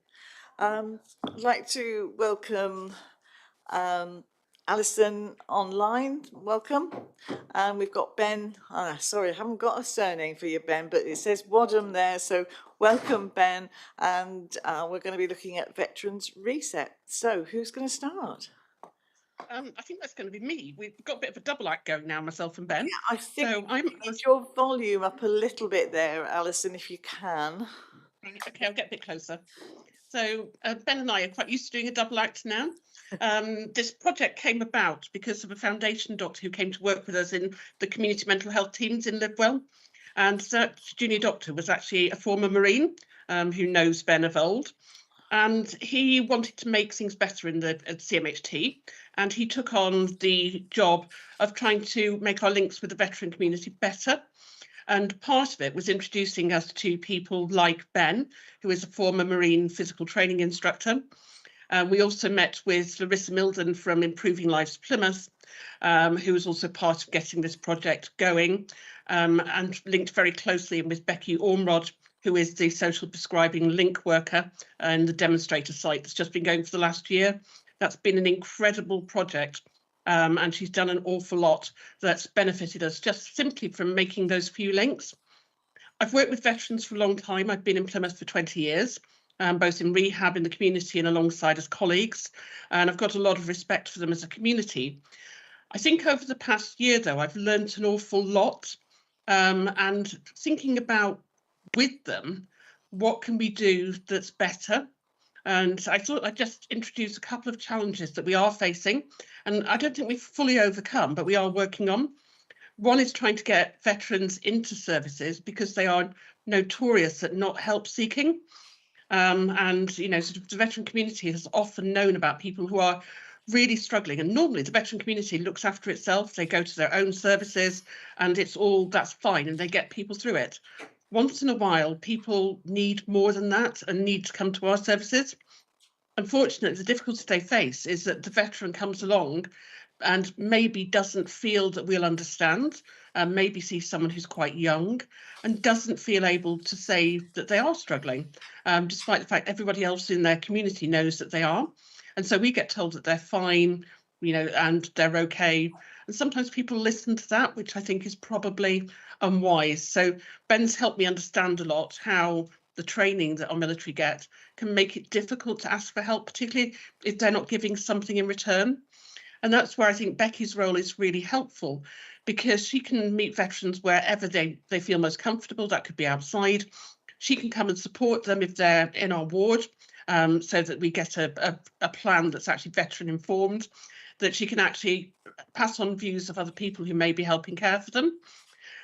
So I think it's a real shame that role is coming to an end, but I think it has really helped build our links with the veteran community. And I think we've had a sense of humility in terms of trying to think about together how we can do it a bit better. And that's where Pantheon Reset came from. It was just a group of us having a chat, no one in charge, thinking about our shared values. I believe in exercise. I've got long-standing rheumatoid, and it's really helped me stay at work. Ben believes passionately in exercise, and as well as the background that I've talked about, which is the elite of the elite. Ben is very into exercise being inclusive for everybody and adaptive fitness. He actually trains Becky's husband, Mark Ormrod, who does some of those spectacular physical challenges. So no one is excluded from anything when it's to do with Ben. Pantheon Reset has no exclusion criteria. It's simply for everyone. But Ben has another side to him that makes him really special when working with mental health. And that's about the video that he produced talking about his own mental health and the benefits, that he's had from exercise. So I'm not going to take up much of the time, because I think the person who really is the person we need to hear from is our own local hero, Ben. So I'll pass over to Ben. Do I hold it? Oh, yeah, sorry. Thank you very much, Alison. Alison is always very kind with the words that she says. Yeah, we've started Pantheon Reset, which is an exercise support group outside. We've managed to get funded for a 3-month pilot, and we've obviously pitched this to Live Well themselves for continuation of funding. Now, for me as a veteran, I feel like there's not a lot of support out there, or there wasn't. There is some organisations such as Rock to Recovery that I would know where to go to, purely on the basis that I'm lucky enough to know the man who created it. But I do meet veterans time and time again, especially at my gym, that have no understanding of where they get help. And what Becky and Larissa and everybody's doing is absolutely amazing. But I still feel like the information to find on a general basis isn't there. Because I certainly wouldn't know without meeting Becky through Mark that even existed. And actually, Becky's worked there for a long time. And it really, only in the last 4 or 5 months, I understand what they actually do. And I've been a veteran now. I've been outside of the service for 10 years. And yet I've had some struggles and some difficulty transitioning into the real world. And for me, exercise has been something that has helped. So I feel like if we could keep these sessions running, and we could open it up to the wider audience and have, maybe specific veteran sessions, that most veterans have done exercise, they like exercise, they know what exercise is going to give them. So I guess for me, something like that would be good for the future of mental health and wellbeing, and increasing how we advertise the support that we can give to veterans. Because I feel like that's the limiting factor there, because the support when they get it is really, really good. But it's how do we stop someone getting to that point of no return? And speaking from previous experience, a lot of my friends, when they do take their own life, they're very determined individuals. And by the time you realise it's too late, it's too late. That's my, but I don't know how to sort of bridge that gap, I guess. If it's social media or what you do to try and build on that, I don't quite know. Thank you. Really, I suppose, Alison, funding, you've raised that thorny question. Where do you get your funding at the moment for this? So we got a funding grant from the Alliance of £800, and that covers the costs of running the programme for those 12 weeks. We'd like to be able to offer a bit more variety, a bit of equipment, and I know Live Well is interested in thinking about how we roll this out. We're doing some evaluations at the beginning and end. We talked to Sarah Lees about it as well in public health, of what we can do. But these are things that are really quite low cost, and I think Ben's absolutely right. It's so difficult, that when people are presenting, we want to try and get them much earlier, because they are incredibly determined. And although we don't see lots of veteran suicides, one of the things that really hit me was Ben saw a lot of active service, but he told me he's lost more friends to suicide than he has to active service, which when you compare that to Afghanistan, that's, sort of really quite shocking to hear. And I think that's a bit where we're wanting to show this commitment to doing things differently. And, part of that is breaking down barriers. So as the veteran community is concerned, we're not asking for GP referrals. We're saying, let's just all get on and try and do things together. So, we're not here pitching for money, although that would be great. We're here trying to look at how do we as a veteran and civic community work better together, and what do veterans need from us, and what can we do for each other, really. So I think that's the bit that's more interesting, because I think having the relationship has really helped us to ask more of those interesting questions. And I always find it very moving when Ben talks about this. No, totally agree there. I've got Jemima, then I've got Zoe, and then Natalie. Thank you, both of you, and thank you, Ben. I've been really quite affected by what you said, and I think the gym is in my ward. Yes, it's in Cambridge Road. Correct, yeah. Yeah, okay. So I know about the gym, but I didn't know about this aspect of it, and I think if we don't leave this committee with some recommendation about how to support this work financially or and publicity wise and all the rest of it, then that would be a failure on our part, I think. So yeah, what materially do you think we as councillors can do, and then the wider council can do to support your work? I know you're going to talk about money. We have community grant, things like that we can. I don't know if you've ever asked for community grant to support what you do, but then those are only small funding pots, and I guess you've got longer term ambitions. So what can we do to support your work? Yeah, great question. That is something I'm still trying to learn myself, because obviously there's, on a daily basis, I get veterans come through the door, and a lot of them struggle to transition outside, and a lot of them I just give free memberships to, or their charity reorg, I can reach out to them, who will fund a veterans membership for a year, for instance. So it helps them become part of a community. So it's trying to get people into something that's going to give them that belonging that you have when you're in the military, because it's tough when you leave your brothers and your sisters behind, and then you're in the big bad world where no one really cares who you are and what you've done. And I think that's a big struggle in terms of like how you help us going forward. I think there may be more of an initiative on not just my gym, but having veteran sponsors that work for you guys and do stuff for you, that are out there on social media and being active and say, hey, this is a great place. There's a breakfast club on Tuesday mornings at this cafe. Do you know what I mean? Because at the moment, unless you're in your own sort of WhatsApp groups, if someone's in the RAF and comes back to Plymouth, where do they go? We've had a young lad called Brandon who attempted to take his own life not long ago. Just so happens that I'm really good friends with his stepdad. Now his stepdad rings me and says, what can we do? And I'm like, just get him down the gym, let him have a couple of months of free training, and then we'll see if we can get him into jiu-jitsu or fitness and see if he can find that community bond. He's obviously now committed to a membership. He's turning it, it's not a simple aspect of just turning your life around, because there's a lot more to it than that. But he's now become part of something which he didn't have before. So I'm lucky, because Plymouth is the home of the Royal Marines in my eyes, and I've got all my friends around me that support me every single day. But it's the people that move back from different organisations, and fire brigade, police, ambulance workers, NHS workers, they're all the same. They get retired or they leave their job, and then they get left and forgotten about. How we reach those people is, I think having people out there actively creating hubs, I guess, for people to meet up and talk. I think that's the answer.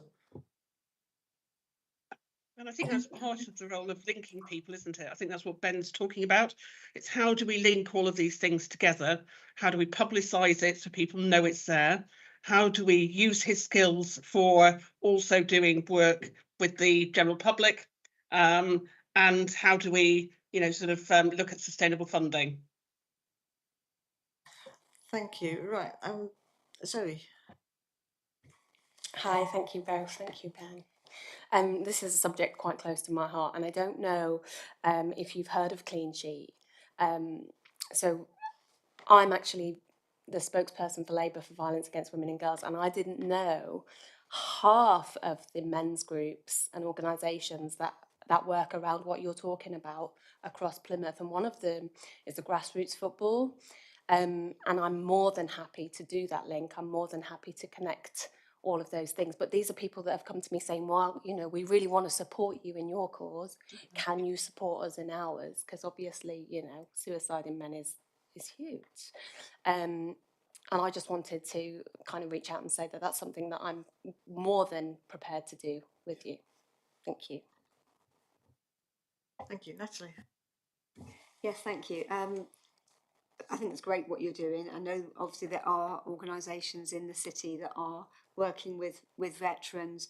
You know, obviously, as you said about the coffee mornings, that type of thing that are around Operation Courage. I've heard out which helps with mental health.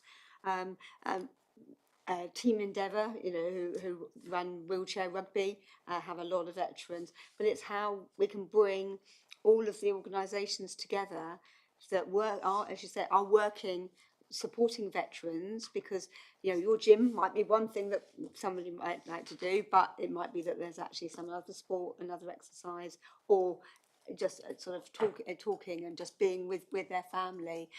How do you reach out to these organisations? Do you have a mechanism, or is that what you're needing to get involved with? And I'm aware of a gentleman that's working with Four Greens Community Trust looking at veterans. I don't know whether you've been in touch with him.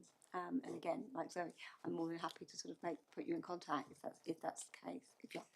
Alison, I suppose it also comes down to, and Ben, is what do you know about the Armed Forces Covenant, and about how do you link into that?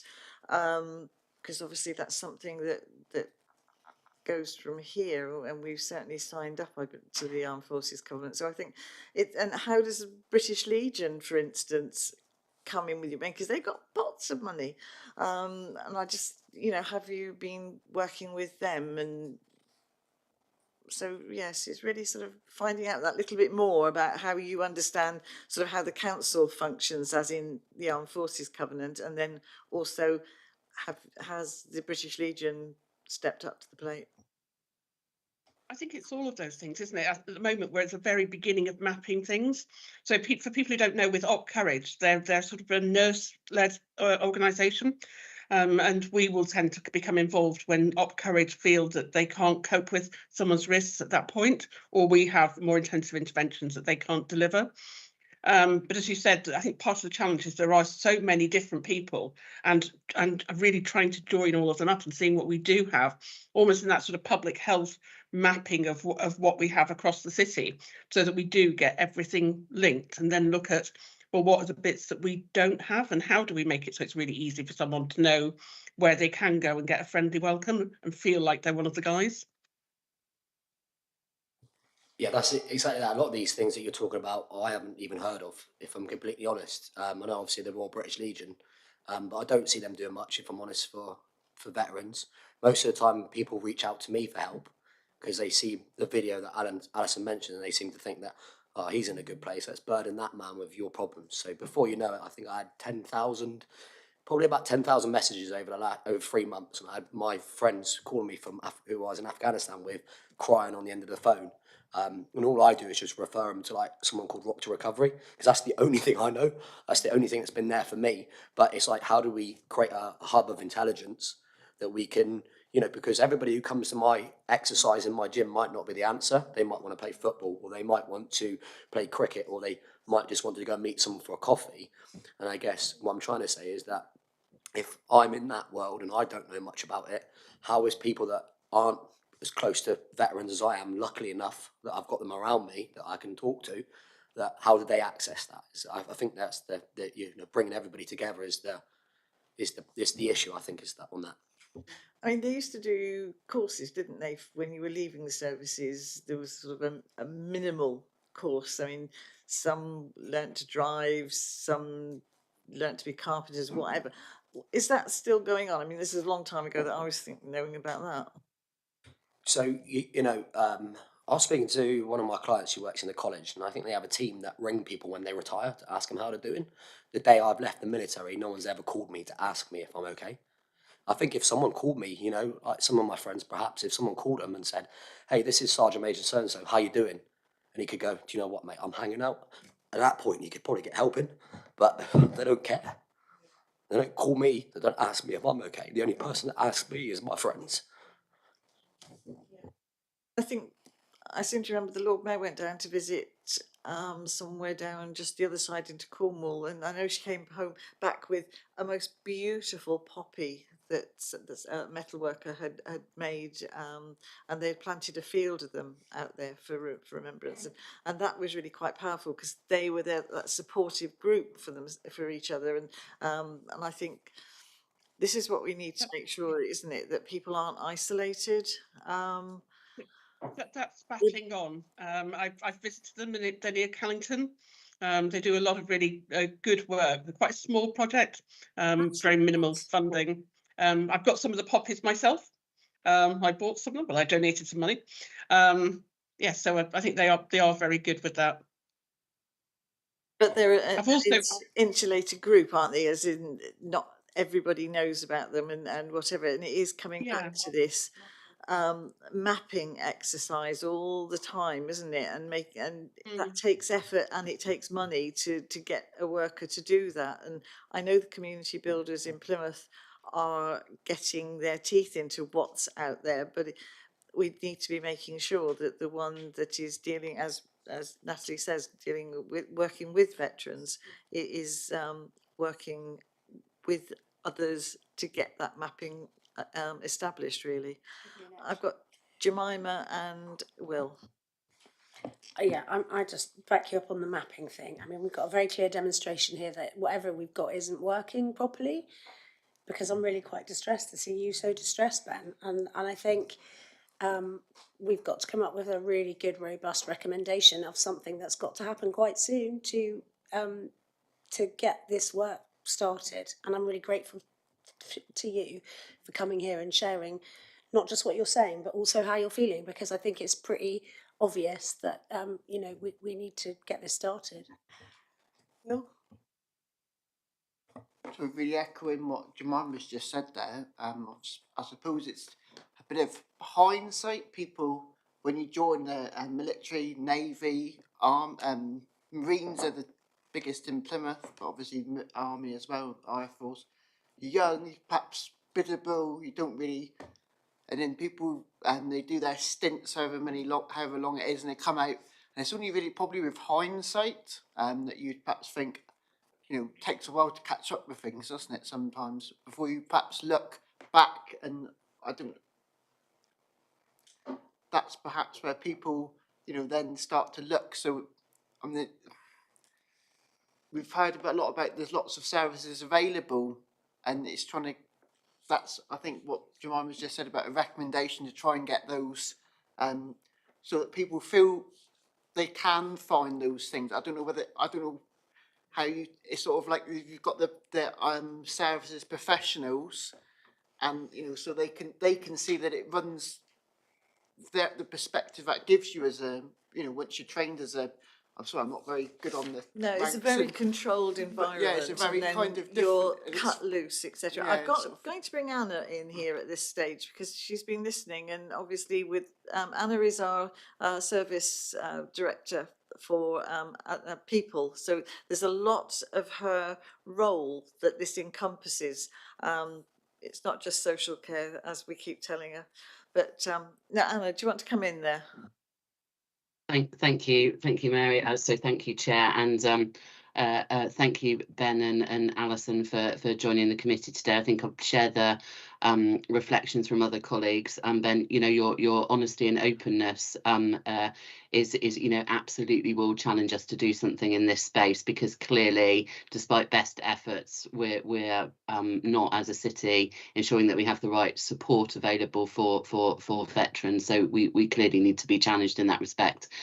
I think, Chair and committee, clearly our colleagues in public health, we have a community empowerment programme, we have a compassionate city approach, and I think the mapping of what we have already clearly, I think what we've heard today is all of us will have a different view around what is available and how accessible it is.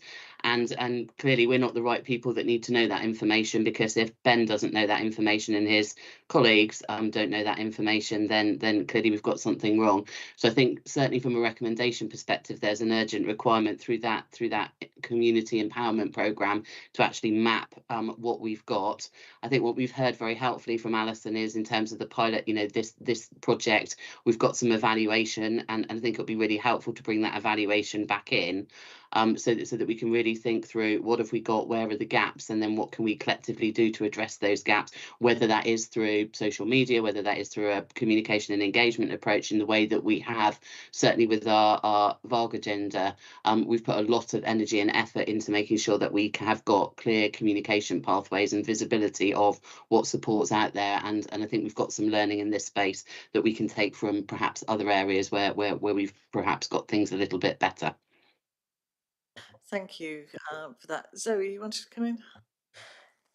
It was the community empowerment, and we're doing a lot of work on that at the moment. It's a big thing, the community empowerment stuff. You've got community builders, everything like that. And I guess there are services that Will was talking about, but they're not exactly, so, the waiting times and all of that obvious stuff. But is there a possibility potentially to put, all of these groups that we all know, some group somewhere that another person doesn't know about, in one place, in one space, so that kind of community empowerment program?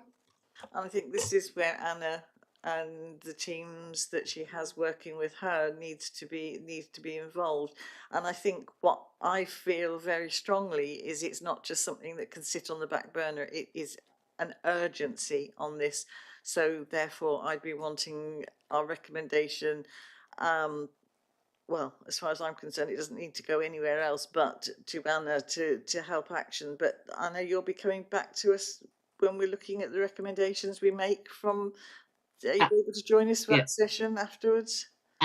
Absolutely, Chair, because I think the recommendation will need to sit with both myself and the Director of Public Health, who holds lead responsibility for community empowerment. So I do think it's a double hatter, but we can work that through at recommendation stage. But I think it's really important that Ben and Alison hear from certainly from me as an officer, as they've heard from the committee, that the fact that we absolutely need to consider how we prioritise this, and we won't necessarily mend everything overnight, and it won't be perfect, but I think hopefully we're able to convey a commitment to improving some of our lines of communication, visibility of what's out there in this particular agenda area. Thank you. Ben, you wanted to come back in? I didn't want to you lot to feel like this was an attack at anybody in terms of like the services that we provide, because for the few that do get the help, it does work. What I feel like, if you could, accumulate all these people into one place, you need someone relatable to veterans, because veterans aren't old people anymore. They're not and this, don't take this the wrong way, but they're not. My granddad sat there with his para reg beret on talking about Aden and World War II. We're young people that have not served 22 years. We've served 12 years and seen multiple tours of Afghanistan, Iraq, and numerous other places around the globe that are not so nice, and some nice places, don't get me wrong. But you need someone relatable, because I feel like the fun that, like, if you look at veterans in Plymouth, we all know Mark, but Mark is already burdened with people messaging him on a daily basis, and I feel like I'm in that same place, and I know that Johnny Mercer is meant to be doing stuff, but I feel like he, doesn't do enough in terms of like how he, I know friends of his that have messaged him, they never didn't even reply to him. So having these people that are relatively famous, it needs to be someone else. Does that make sense? Because they've got their own agendas and they're so busy with everything they do.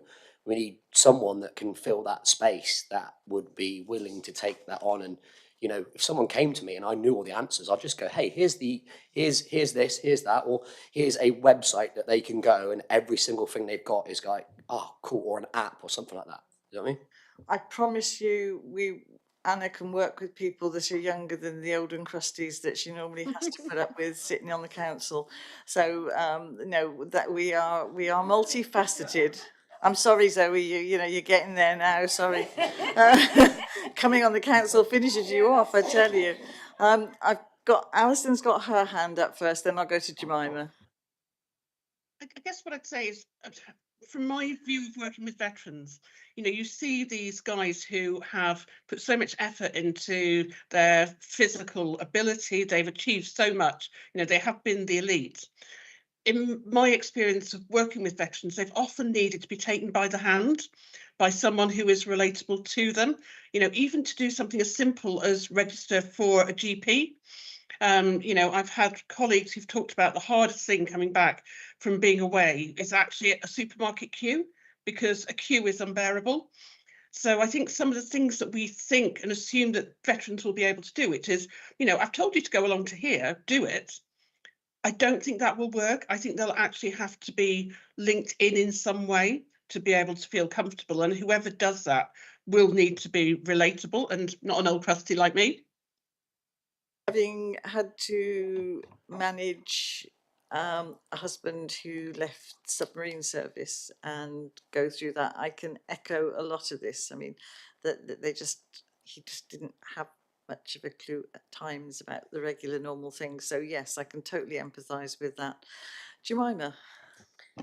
Yeah, well, I want to say I'm really disappointed to hear what you said about Johnny Mercer, and I think maybe a recommendation. I mean, he's a Plymouth MP, he is the Veterans Minister, so maybe we could write to him or, you know, ask for his assistance in some way to support this work as well. I don't, you know, he's one of our MPs, so the people you're talking about are some of his constituents as well. So I think that might be a good recommendation, and also apart from that, talking about the veterans that you're talking about, the men and women you're talking about, but the impact of what you're going through and not being able to access support will also be impacting on their families, and I'm also thinking about their children.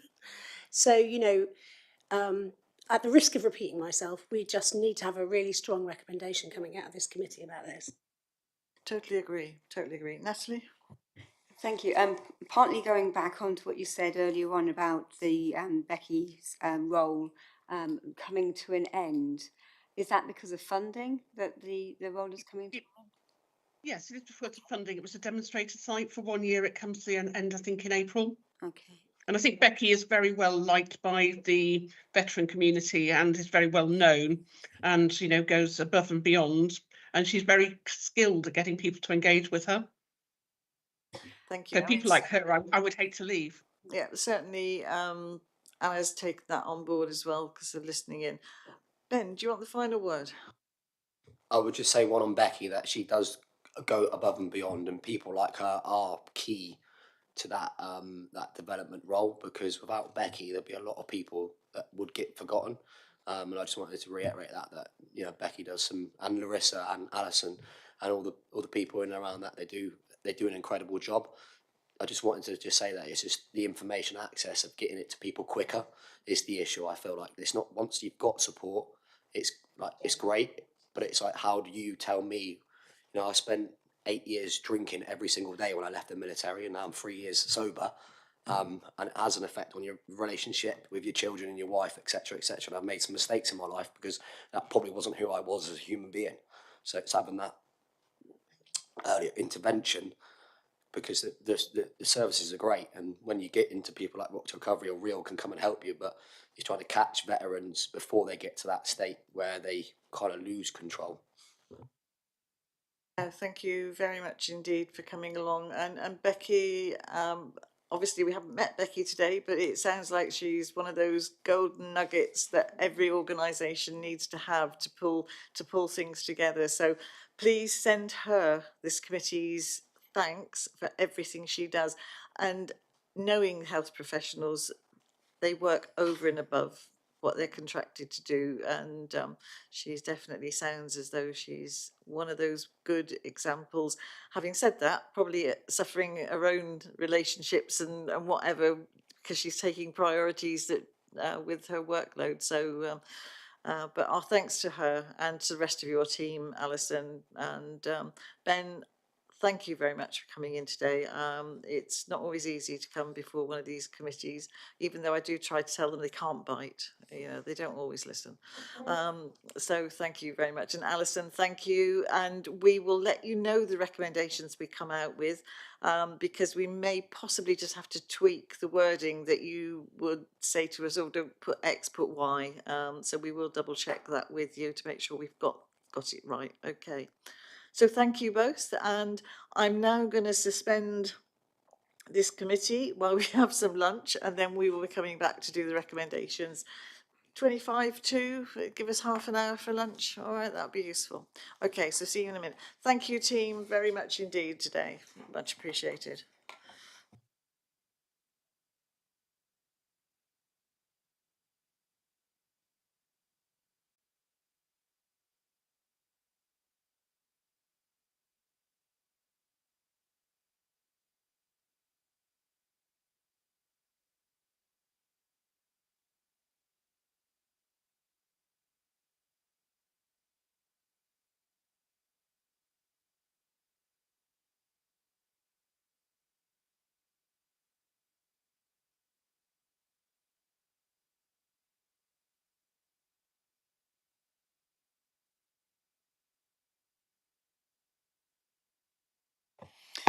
Okay, folks, can I thank you all very much for waiting very patiently. The committee has now come up with some recommendations that we want to put forward, and I'd like at this stage to thank everybody who's came along over the last 2 days to give us evidence, and a big thank you to the team in the council chamber here that have come up with the recommendations. So I'm now going to hand over to Elliot, who will read out the large number of recommendations, but worthwhile. Thank you, Chair. Recommendation number 1, that the Devon Integrated Care Board explore the provision of mental health professionals for schools, not teachers, and academy groups, in Plymouth and beyond for dedicated mental health support. Number 2, based on evidence submitted by the Plymouth Youth Parliament, the committee recommends to the Plymouth Education Board that a place-based teaching approach of the physical health and mental wellbeing section of the statutory relationships, sex and health education curriculum be developed in the city, and this must include social media, exams, drugs, alcohol and vaping. Number 3, that the Plymouth Education Board strongly encourages schools to participate in Plymouth Youth Parliament and ensure that links between youth services and schools are developed and strengthened. Number 4, the committee is not assured that sufficient progress towards parity of esteem has been achieved over the past decade. The committee recommends that the Mental Health Provider Collaborative re-evaluate the funding streams for public health initiatives in the city to ensure that programmes are aligned and funding is adequate, fair and efficient, and make a recommendation for further resource from the ICB to achieve parity of esteem in the future. Number 5, the committee is aware the access point to healthcare for most residents is their general practitioner. The committee therefore recommends that residents are redirected to mental health services which do not require referral at initial contact with healthcare services, i.e. e-consult, pop-up and telephone advice. That these points are added to the Councillors' Hub as well as the Plymouth City Council website for guidance. Number 6, the committee welcomes the current provision of 22 wellbeing champions trained in mental health first aid and recommends the relevant cabinet member seeks to increase the number of wellbeing champions available across the business, and that such an approach is promoted with the Plymouth business community through our existing networks. Number 7, that the Health and Adult Social Care Overview and Scrutiny Committee consider adding an update on the Quell programme to its work programme to examine targets, performance and future opportunities. Number 8, that Live Well South West and NHS Devon ICB work closely with the voluntary and community sector enterprises through the Mental Health Provider Collaborative to share support, learning and influence decisions and funding streams in the wider system, valuing lived experience. Number 9, in line with our commitments as a dementia-friendly city, the committee recommends that A, Live Well South West prioritises dementia diagnostic waiting times to ensure patients receive support in sufficient time. B, The potential for a dementia one-stop shop is seriously explored and reported to the committee at a future date. And C, resources are sought for the provision of an MRI scanner to assist in the reduction of diagnostic waits. Number 10, that the Memory Cafe and other voluntary and community enterprises are communicated to councillors so that they can promote their services. Number 11, the committee recognises the progress and achievement of CAM's service performance and recommends that Liverpool South West undertake a communication engagement project to ensure awareness of the self-referral system and that Liverpool consider rebranding of the service. Number 12. The committee notes with concern a 90% increase in hospital admissions for eating disorders since the start of the COVID-19 pandemic. The committee supports the provider collaborative's creation of a business case for the establishment of a specialist eating disorder unit within the South West region. The committee notes the importance of this unit being centrally located within the region. Number 13, the committee notes with concern the prolonged waiting times for neurodevelopmental assessment and the negative impacts on all those involved. The committee recommends that the provider collaborative produces an action plan to tackle waiting times and reports to a scrutiny session in the early part of the next municipal year. Number 14, that Live Well South West provide a report to the Children's Overview and Scrutiny Committee regarding the number of care experienced people using mental health services and which services are in demand. Number 15, the committee believes that social prescribing, which connects people to activities, nature groups, and other services in their community, can have significant positive impacts on physical health and mental well-being. The committee recommends the ICB and LCP that greater emphasis and financial support is brought to this element of healthcare and supports such groups, often third sector, to deliver opportunities. Number 16, the committee acknowledges a lack of guidance or signposting for veterans seeking support in Plymouth. The committee, therefore, A, pledges its support and gratitude to all veterans across the city.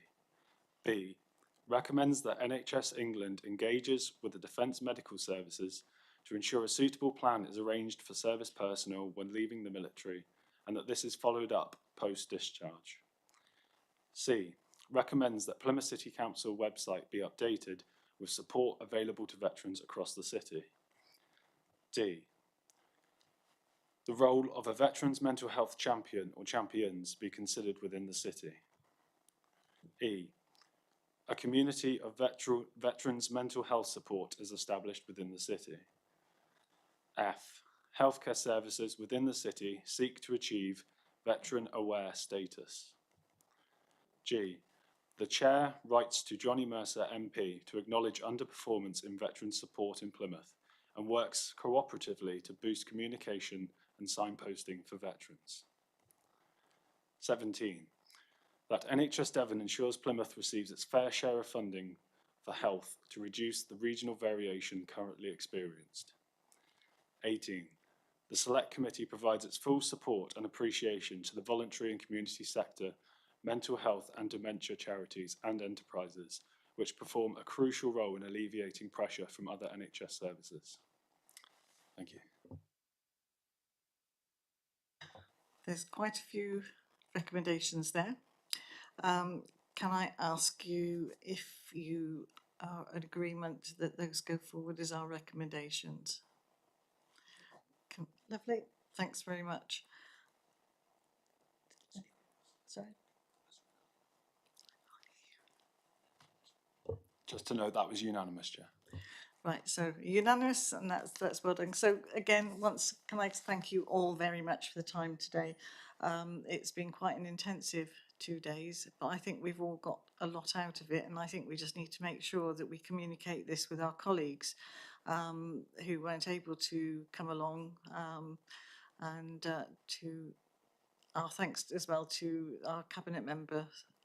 We had both Charlotte came along, Charlotte Carlisle and John Mahoney for their support. So with that, we now close the meeting. Thank you all very much indeed. A big thanks to Elliot, obviously, and to the team on the screen trying to make it work. Thank you very much indeed, everybody.